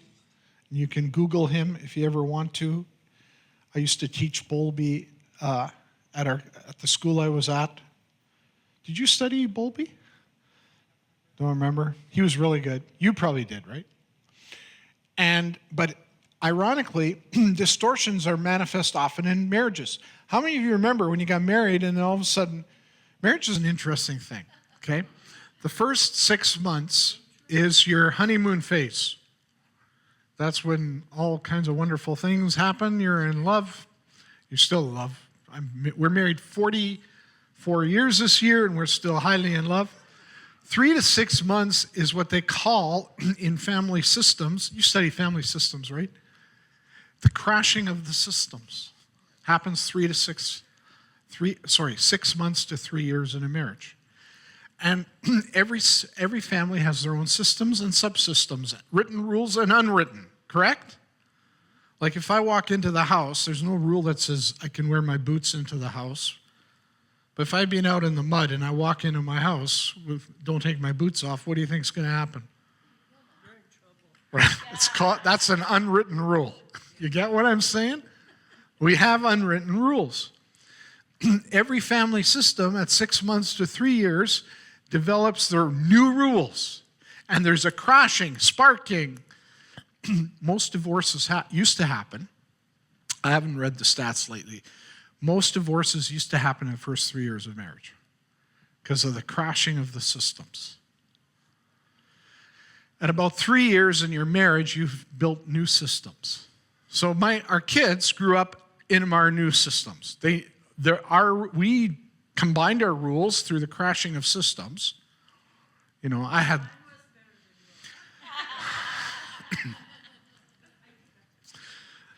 We developed new systems, and that's all our kids know. Believe it or not, our attachment relationships are often revealed in marriage. That's where they pop up first. If we grew up in a secure attachment family, in other words, we had a great relationship with our family of origin, as Erickson said, there was trust versus mistrust. You remember that, right? That all ties in. Bowlby actually built on Erickson. Well, if you have a secure home, there'll be healthy boundaries, mutual trust and support, conflict resolution principles, like maybe you had a healthy family has figured out how to resolve conflict in a healthy way, using what we call emotional intelligence and emotional regulation, right? If you grew up in a home, and I've had people tell me this, where all that happened was the father yelled, and then the mother yelled, and the father yelled louder, and then the mother yelled louder. That's not healthy. That's a lack of emotional regulation. And that creates situations. So if you grew up in an unhealthy home, there can be the negative component, which is anxiousness. Especially if there was divorce, there could be the fear of abandonment. Need for constant validation if you're in an anxious state. Dependent on partner for self-worth. Need to hear from our partner that you have value. It's also there's an unhealthy piece there. I don't know, countertransference. You remember that? It's coming back to you. Transference is when I get angry and spew my stuff on others. Countertransference might get validation from someone else. I do this in pastor seminars, where I say, I did the CFM one. I'm doing one in Timmins in June. Any Christian ed people coming? I'm one of the speakers. Yeah, and it's in a church in Timmins, right? Yeah. So I used to say to the pastor, if you're this kind of pastor, you're in trouble. Pastor, that was one of the most wonderful sermons I ever heard in my life. Your preaching is gold. I says, if you actually believe that stuff, you're in trouble. You might be suffering with countertransference issues. I had to learn to preach for God, not for the people. Right? Does that make sense? My validation comes from God. You are fearfully and wonderfully made, not from people. So if you're living in an anxious quadrant, you're dependent on your partner for self-worth, that's unhealthy. Now, I want to match polarities. It's really good to build your partner up. The Bible says encourage one another. I'm not saying that's bad. Do you understand what I'm saying? But if your self-worth is dependent on what someone says about you, you're experiencing countertransference. But this is healthy, to say you did a great job, right? I grew up in churches, and again, I'm going back to my past, and we don't applaud and we don't thank the person for the beautiful solo lest they become proud. I disagree with that. Bible says encourage one another. There's health in that. But there's healing in encouraging one another. We need to know, though, where the line is. If our self-worth is completely dependent on what others think about us, we're in an unhealthy state. Does that make sense? because our self-worth comes from God. There's also dismissant avoidance sphere. And these people, if they grew up in an unhealthy home, they avoid intimacy and vulnerability or transparency. They wrestle with commitment issues. They have a guarded and closed heart because they've been hurt by being open. And then the fearful avoidant are those people who have experienced rejection, hard time trusting and relying on partner, low self-esteem. So what we want to move towards is a secure attachment. And with our children as well, building into them a secure attachment. Does this make sense? Unhealthy family systems can contribute to anxiety struggles. Unhealthy systems. I'm just going to stop here for a minute. How many of you have ever seen the genogram? The X's and the circles, and I don't know if you studied that. That was Murray Bowen put that together, invented that. And he talked about unhealthy systems, where you grew up in a home that maybe had a lot of coalitions, the father and the daughter against the mother and the son. Blended families may wrestle with this at times, unhealthy coalitions. It's very hard in blended families. But there's also favoritism issues where coalitions develop in the family system, where one of the children are favored over the other children, and then it becomes apparent, right? Those kinds of things. And then I'm going to go into grief. Grief also contributes to distortions. So unhealthy family systems contributes to anxiety. Growing up in that kind of a home with an unhealthy family system. We also throw in there a thing called multi-generational transmissions, where there were addictions, all those kinds of things that are transferred down. How we dealt with conflict. Dyads and triads are your coalitions, right? Those will increase a child growing up in an unhealthy attachment will experience increased anxiety. I'm talking without God and without therapy, right? There's healing. There's hope behind this. So everybody tracking with me where I am? It's like a narrative. I'm talking unhealthy, right? Is there healing? Absolutely, right? Can people be fully healed? Pretty much. Not 100%. None of us will ever be 100%, but pretty much healed if we process all of this. But all those things like attachment issues, trauma, and unhealthy systems that we grew up in with our family system will, without God's intervention and therapy, by the way, sometimes people are healed without God and they go for therapy. Now, as a Christian, I think I can't do mental health without God, but this is the thing, when you study secular psychology, it really becomes self-help. But in reality, I can't do mental health without God, without integration. Right? Yeah. But if we grew up in unhealthy attachment issues, had developmental trauma, and grew up in an unhealthy system, that'll contribute to anxiety struggles. Added in to distortions is unresolved grief. Again, now I'm talking about my past. I'm not talking about this church. Everybody knows this church has got it all together. I'm not talking about South Porcupine Pentecostal Church. I'm talking about where I grew up. I grew up in German culture, and we were basically not to talk about our grief much. Anybody grew up in something like that? And push it down, right? So what does unresolved grief do? It increases our distortions. Think about it. It's a math equation. 1 + 1 = 2. So knowing how the right amygdala, I'm tying this all together. Everybody tracking with me here? The right amygdala, and knowing how the right and the left amygdala work, amygdalae.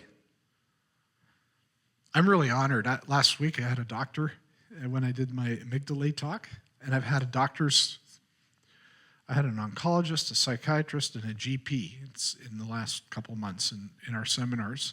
And not that I need confirmation, but all of them thought this was so cool, what I'm sharing with you. Because the way the brain is designed, remember we're talking integration here, science and God. Unresolved grief will lead to distortions simply because you have a right amygdala and a left and a prefrontal cortex. And can I be really radical here? Going to the altar won't fix it. Did I really cross the line here? Do you hear what I said? Because you have a right amygdala and a left one and a prefrontal cortex. And guess who made the amygdala? God.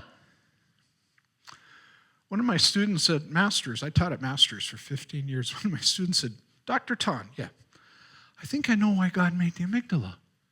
Oh, I thought, this will be cool. Well, that thing started firing off as they got near that tree that they weren't supposed to touch. I thought, I don't know if that's true. What an analogy. Elijah had an amygdala. That's why he was fighting, flighting, and freezing. Running from a queen who said, you're going to be killed by tomorrow morning. And last week in Englehart, I asked the question, if the mafia head guy of the mafia called you and said, I'm killing you tomorrow, how many of your amygdalas would be going off? Or Jesus in the Garden of Gethsemane, and it is known scientifically, and I told the people in Englehart to Google it, the highest level of anxiety is when your sweat turns to blood. You see how integration works? So going to the altar is not going to work. I mean, God can heal. I have seen God do, we've documented in our ministry 23 supernatural healings of God in our ministry. But it's not going to work because you have an amygdala. You have a right one and a left one. And you have a prefrontal cortex. And those things are part of your brain. Whether you go to the altar or not, they continue. Now, I hope I'm not too radical here, Pastor Adam. How many of you are being stretched today? A little bit. And that's why the great commandment, the Shema, Hear, O Israel, the Lord is one, and you shall love the Lord your God. You know what the Jewish people are doing? At the Wailing Wall twice a day, like what every Jew does twice a day, some 3. But what prayer are they praying at the Wailing Wall? And does anybody know what it is? The Great Commandment. They're not praying the 10 Commandments. The Great Commandment. And the Great Commandment is love the Lord your God with all your heart, soul, mind, and strength, and love your neighbor as yourself. How do we get through the amygdala issue? Through community. Now I really get radical. How do we get through addictions? Through community. Because we have a right amygdala and a left one. We can't rip them out. Like somebody said, take it out, right? You can't go for surgery and take it out.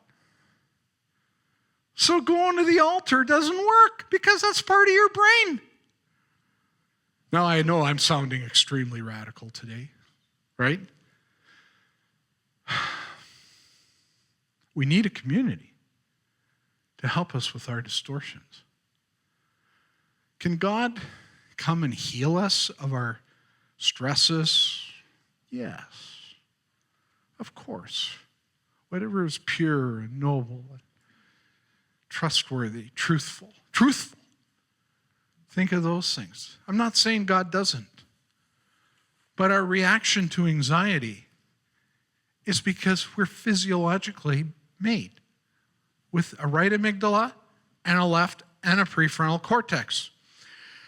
And that's why in Psalm 94:19, where it seems like Absalom is chasing David, David says, in my anxiousness you comforted me. And when it says be anxious for nothing, I did a study in the Greek. I was trained to do exegesis in seminary. And that passage, you can check it yourself, is constant perpetual anxiousness, almost like generalized anxiety disorder. Nowhere does it say never be anxious. Jesus was anxious. That's why his sweat turned to blood.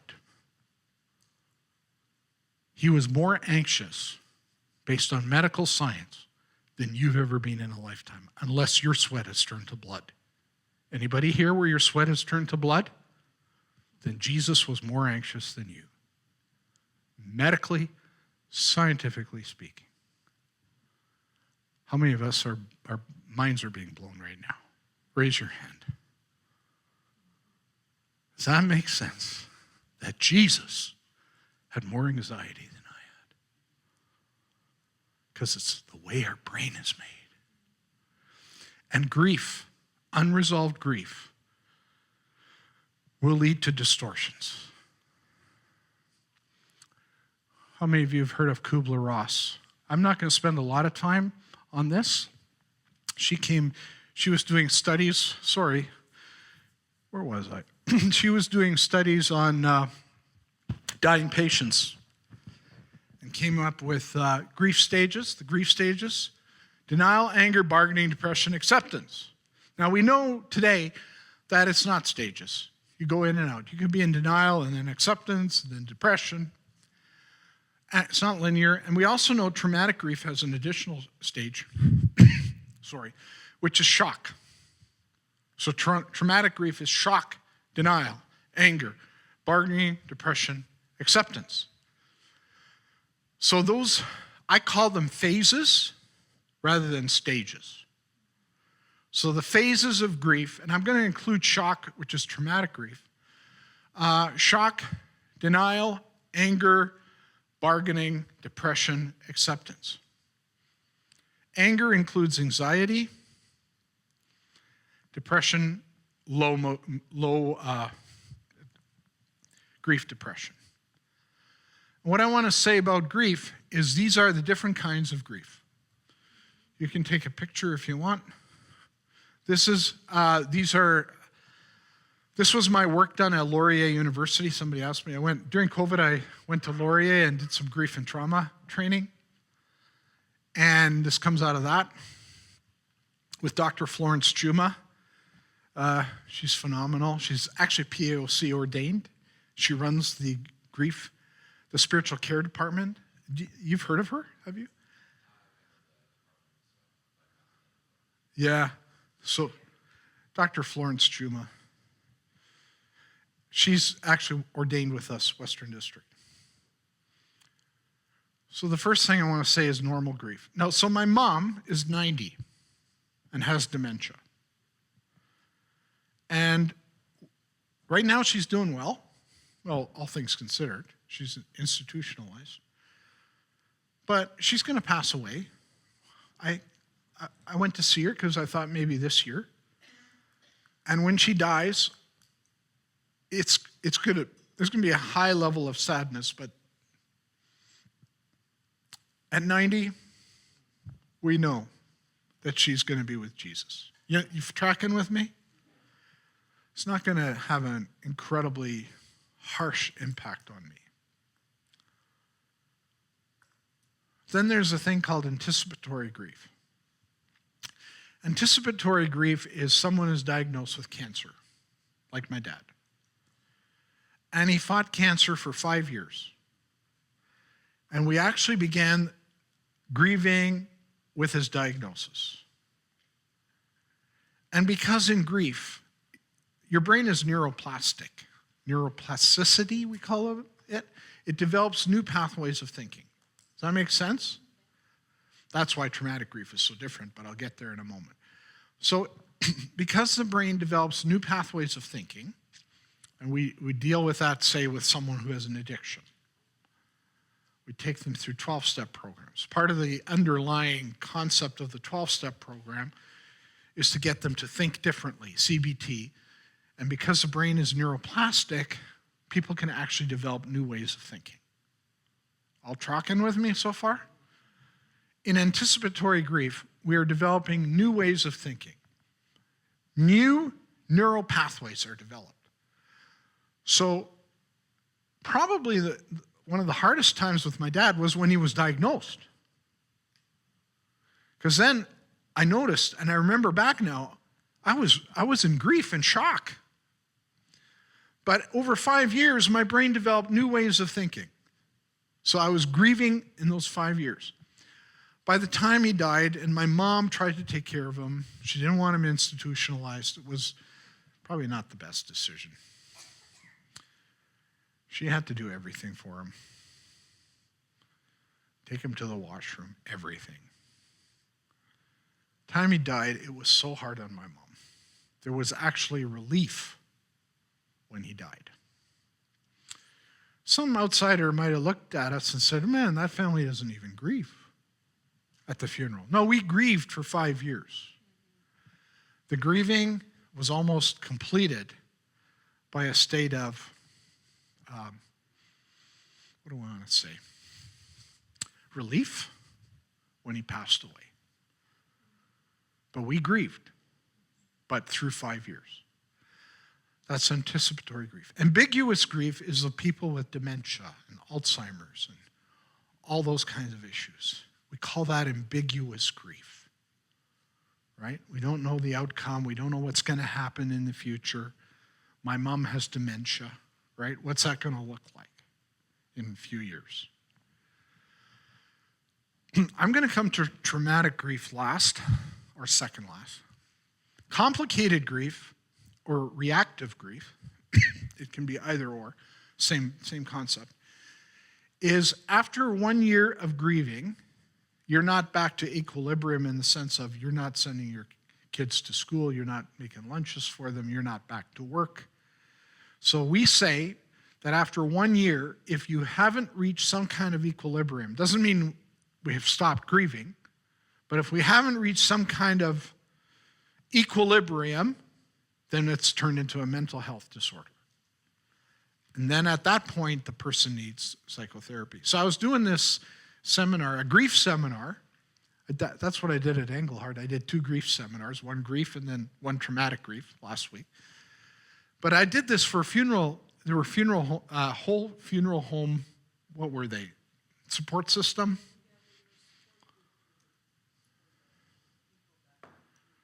Right, so there were like 10 or 12 people, funeral home in Guelph. And the director puts up her hand and says, that's what happened to my sister. After her husband died, she hasn't come out of the house for 27 years. And see, that's an example of complicated reactive grief. Most grief is cumulative. It's not the person dying. That's just the highest layer. Underneath, you have another 5 layers. How many of you have ever been to Braeside Camp? How many of you have ever seen Cedar View Church? Across the street is a funeral home. You know who that is? Who owns it? He's a born-again Pentecostal Christian. His dad's a pastor. He used to come in, Dwayne Budgell.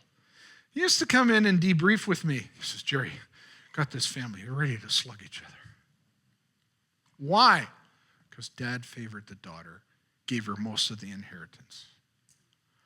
Dad always beat the oldest son up. So in pastoring, this became really important to me. I had to realize, we're not dealing with one level of grief. There's 5 here. Does that make sense? And understanding that now most death is cumulative. Maybe 5 levels of grief, right? Especially if there was a dysfunctional family system with unresolved conflicts, you're dealing with cumulative grief. Okay, I threw in vicarious traumatic grief. Do we have any first responders here? Okay. Most PTSD in Canada is vicarious trauma. Unless a police officer is shot at himself, which is primary trauma, unless the paramedic is shot at, it's vicarious. You tracking with me? Now, I'm going to say something in a minute, okay? Secondary or vicarious trauma, secondary trauma, has less of an impact than primary trauma. And yet 42% used to be, the numbers are dropping, I should check the new numbers. 42% of our first responders used to get PTSD, and it was vicarious. Secondary. The ambulance person trying to revive the person who's dying of a heart attack. It happened to my neighbor. His wife died suddenly. Her heart stopped. She was in great physical shape. That was September. Christian family had been ministering to him for months now. Traumatic grief. The autopsy, inconclusive. The heart stopped. No drugs in her body, nothing. No trauma on the body, nothing. Paramedics worked on her for almost an hour, trying to get a heartbeat. Over time, that compiles. That's vicarious trauma. If vicarious trauma can have such an impact on a first responder, what impact do you think primary trauma has on a person? What do you think? It's worse. Primary trauma is worse than secondary trauma. And so that's what I did last week, traumatic grief.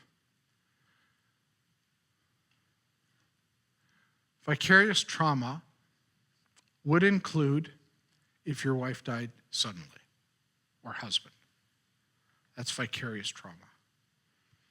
Primary trauma is if you're in a situation, a car accident, and it happened to you, or some kind of accident, a fire. That's primary trauma that you went through personally. Now, traumatic grief, which is like secondary, usually secondary. So Elaine was diagnosed with, had a stroke 2 years ago. Threw me for a major loop. She couldn't talk very well. She had problems walking. She fell down. Lord has touched her and healed her. We had a lot of people praying. I went through vicarious trauma. I rarely break down, but I broke down in the hospital. The emerge nurse was unbelievable. She had me in equilibrium so fast. I don't know what, other than she started off saying, look, I deal with strokes all the time. Your wife's one of the better ones. She'll make it, you know. And I stopped crying at that point, right? Because I was prone to, and so this is what happens. Like vicarious trauma is prone to distortions, right? I need to have clarity on issues or I'm going into distortion mode. I need the doctor to tell me scientifically what's happening or I go into distortions. That's just how we're made. The thing with traumatic grief, vicarious traumatic grief, is when your spouse dies, your brain is frozen. Now, it's not a clinical term, but you can Google frozen brain, and everybody calls it frozen. But it's not clinical. That's just the language we use. Because your brain, being neuroplastic, has no pathways developed. So you are in shock when traumatic grief happens. Right? As a matter of fact, the first 3 months, you're working on adrenaline, very similar to a car accident, you feel it the next day. Throw in the mix that often in the church, we bring food to people and we are all around them for the first 3 months. There's a little bit of support that actually, what's the word you always say? The body, protects the body, you use a word. Numbs the body, right? Denial. You're actually in the denial phase. Then you crash 3 to 6 months after traumatic grief is the worst time. Because then your body, and I told my neighbor all these concepts. He says, Gerry, my brain's thawing at 3 months. Then the impact hits. 3 to 6 months of traumatic grief, vicarious traumatic grief. Then you are very, very prone to distortions. I'm not going to survive. I don't know what to do. I don't know how I'm going to make it. After 6 months to a year, you start coming back into a state of equilibrium. At about 1 year, you are generally in a state of equilibrium. So vicarious traumatic grief is difficult, or traumatic grief is difficult because you have no new neural pathways developed. You haven't grieved. Like my neighbor, she died, I don't know what day she died. Was it a Friday or a Thursday? Yeah, she died on a Thursday. Tuesday, they had no idea she'd be dead by Thursday. The brain had no neural pathways developed. Plus 3 little kids, aged 5.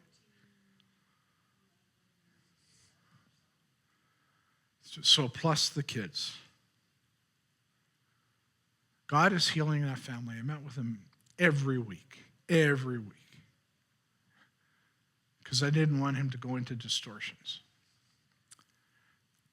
Unresolved grief will propel you into distortions, and you will start to live in distortions. Simply because that's your brain. You have a right amygdala, a left, and a prefrontal cortex, and you need community to help you process this stuff. PTSD, your right amygdala, or both, I think actually both, enlarge.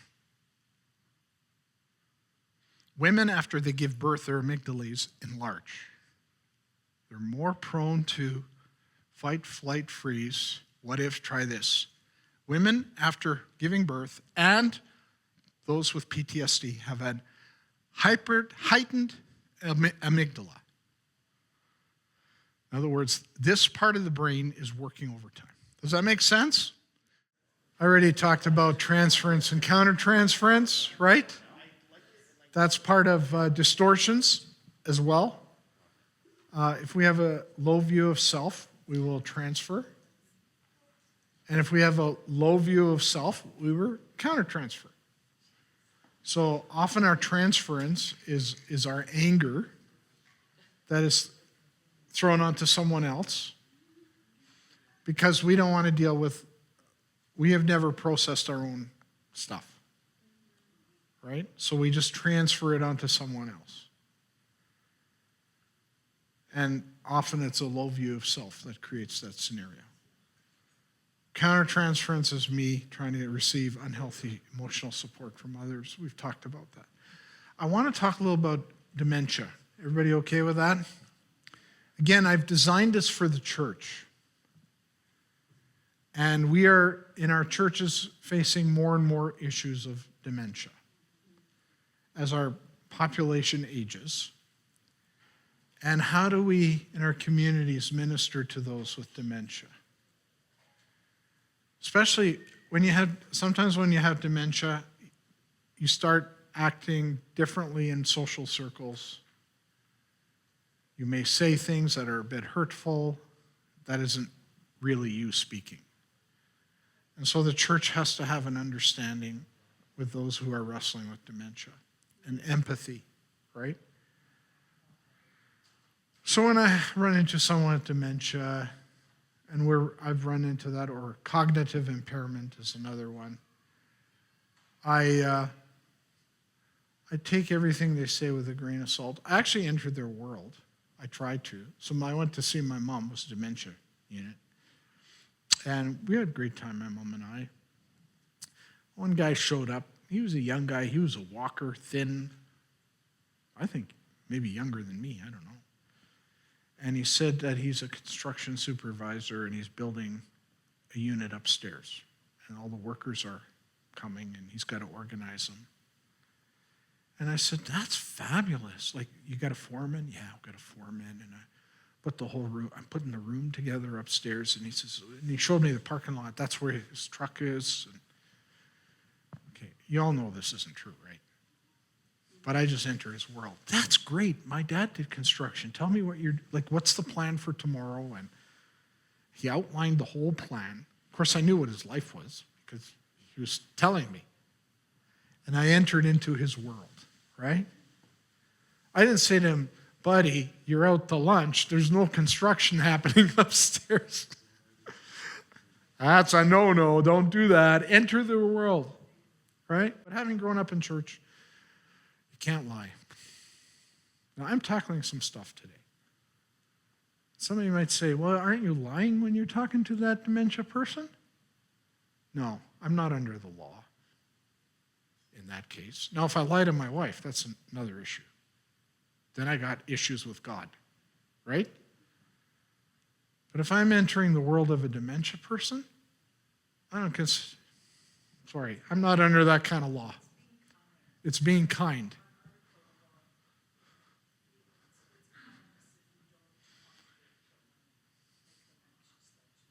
Right, and it's loving my neighbor as myself.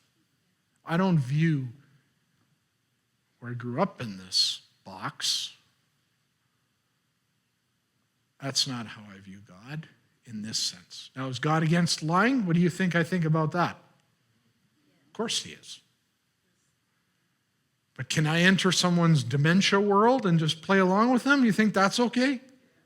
Did I tell my kids when they were playing with the dollhouse that's not real? I even think I said there was a Santa Claus at one time. I can't remember. But, it's about loving your neighbor.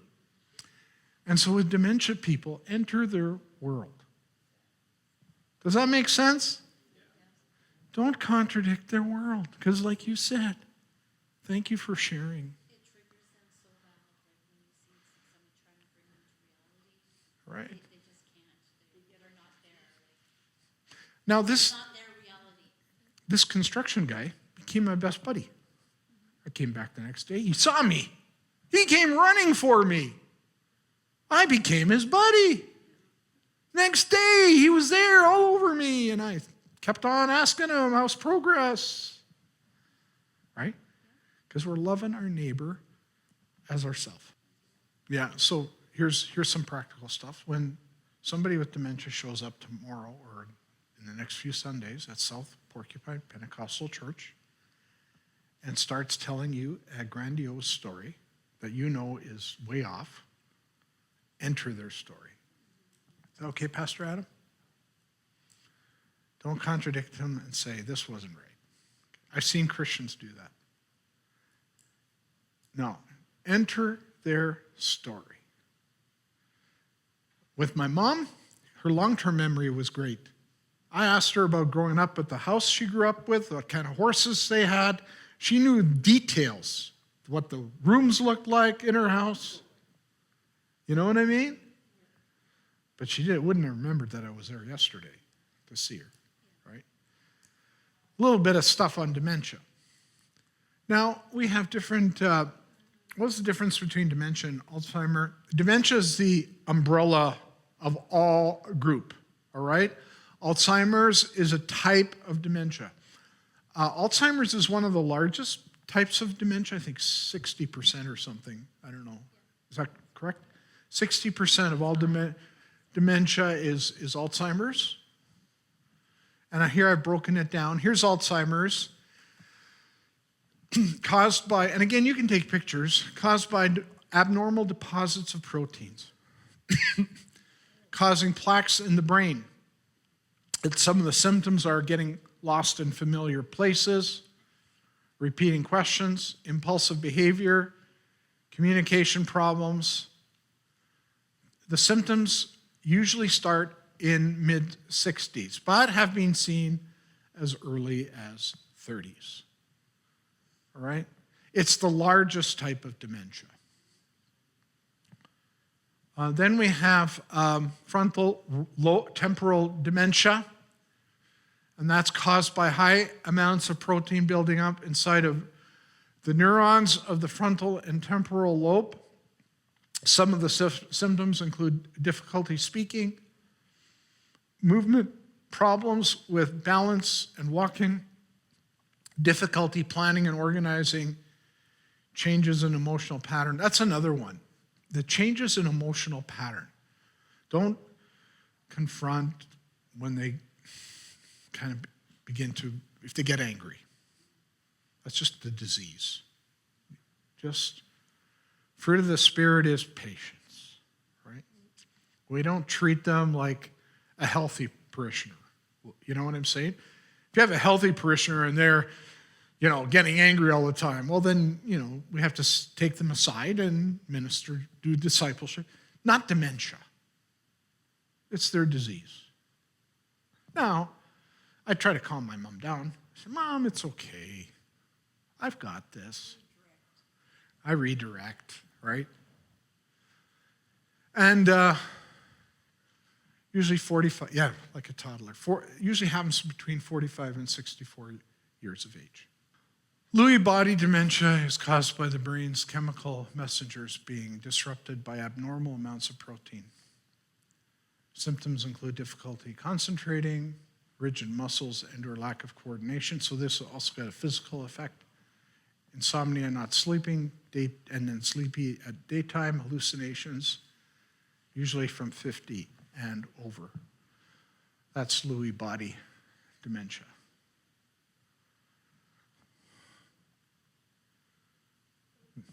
Vascular dementia, caused by blood clots and or hemorrhaging affecting the nutrients and blood flow to the brain.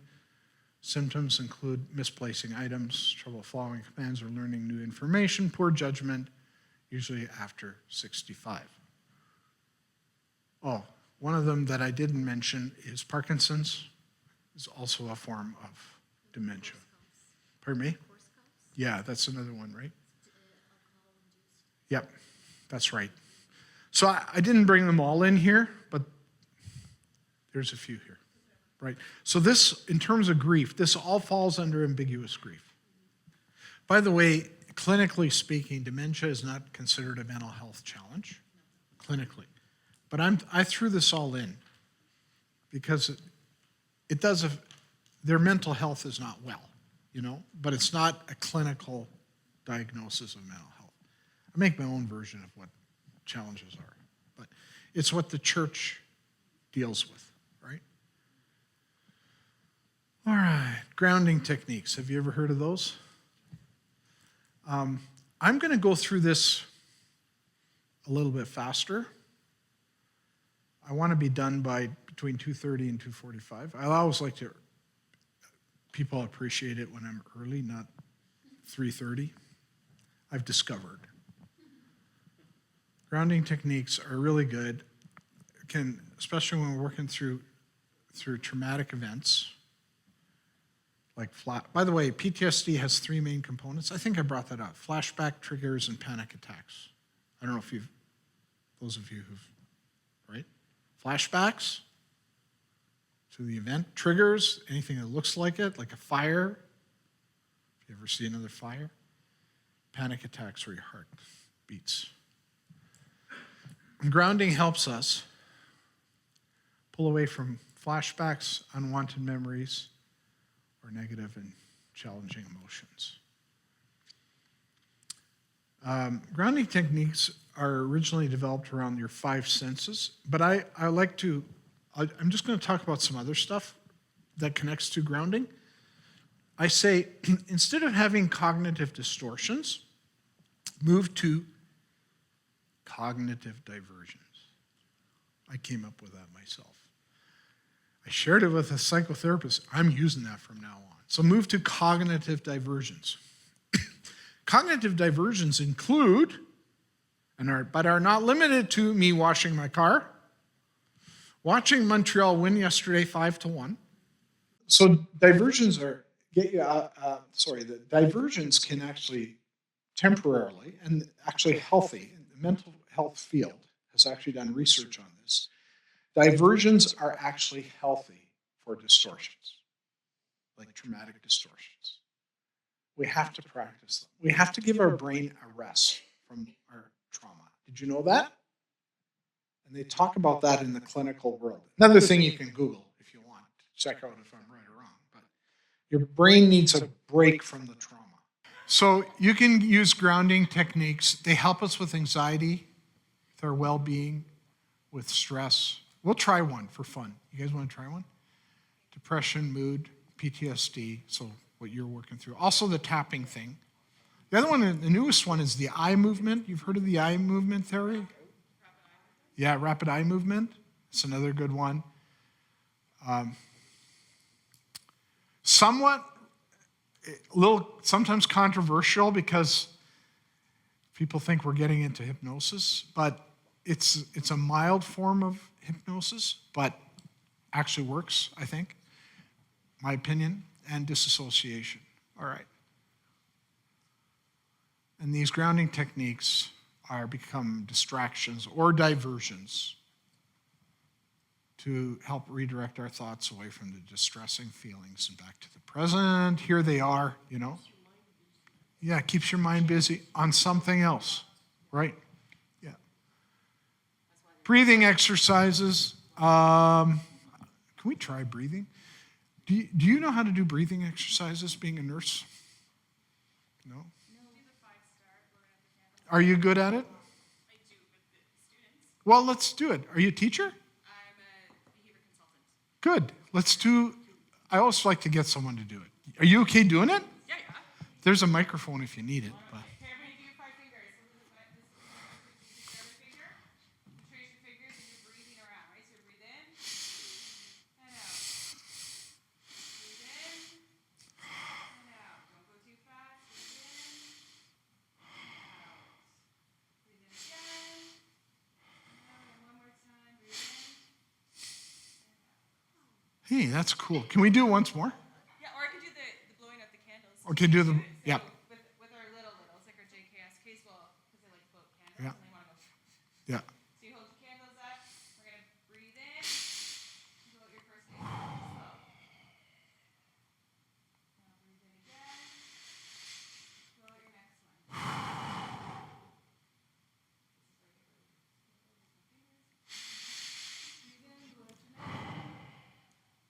Good. Number 4. And then the last one. Awesome. I had a nurse, a nurse that worked in the operating room. What's that? What do you call them? Surgical nurse? Is that the right term?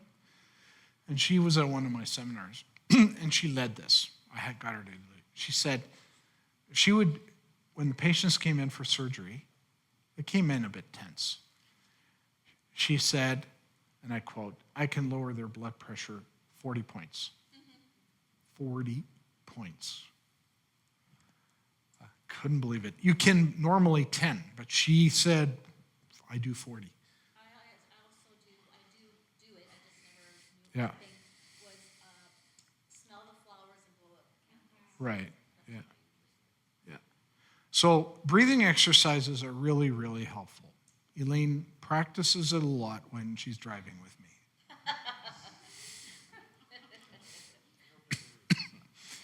A self-care wheel. This is not Christian, but it's the best one I found. I have a Christian self-care wheel, but I like this one. Gratitude and mindfulness, environment, set limits, ask for help, family, trusted friends, values, hobbies, exercise, and social community. All those things are great self-care pieces. This is how we'll close, Pastor Adam. By the way, one is not better than the other. And so, for instance, if you put family, trusted others as part of your self-care, I would talk about my grandkids, which I love and I go overboard on. Grandkids, family, the outings we have, Great Wolf Lodge, 11 of us went on a Disney cruise. That's an example of self-care with family. So my final thought here. Watch the distortions. They will consume your life. Have a community. have God, go to God with your needs, and have a community help you with your distortions. Because I think distortions are often foundational to mental health challenges. I'm done, Pastor Adam. This is for you here. All right, I'll come down. Let's give him a round. Absolutely. This is wonderful. This has been great. Thank you, Dr. Gerry, for coming and sharing. These are things that we talk about often, but without the real clinical psychologist type of context, the understanding, that I think is really, really important for us. So we're very grateful to have you. I think we'll probably see both of you more often now that you know how to get here. We'll make you, one of you drive, one of you pray, however you do it, just do it, and we'll get you here more often, so we do love this. I would love to pray in closing for this session, this time together that we've had. Before I do that, how about we also give a hand to everybody who helped with the kitchen and the food? That was so wonderful. Really delicious. I know you didn't come for the food, but it sure made you want to stay for the second half. So that's awesome. Thank you for all of that. But let's take a moment and just pray that these words, they educate our mind. We want this to sink in deep so that we start to function and understand more. We can start living in a better, healthier way. Amen. Dear Lord, you created us on purpose, with purpose, and I know that each and every one of us here in the room has learned something special today about ourselves, about you, about our relationship with you and others. Lord, if it truly is, as you have said, the first and foremost, the most special rule, to love you, Lord God, with all our heart, soul, mind, and strength, and to love others as ourselves, this is the foundation. This is the way to do that better. So I thank you for the blessing that the Tonns are, that Dr. Gerry has come to share this message at the right time. You've ordained it, and you've set it apart for us to grow mentally and spiritually, to be your representations in our homes, in our own minds, in our families, as I said, and in our church for our community's sake. God, be glorified through everything that you've done here today, and be blessed as we are blessed from your gift today for us. In Jesus' name we pray. Amen.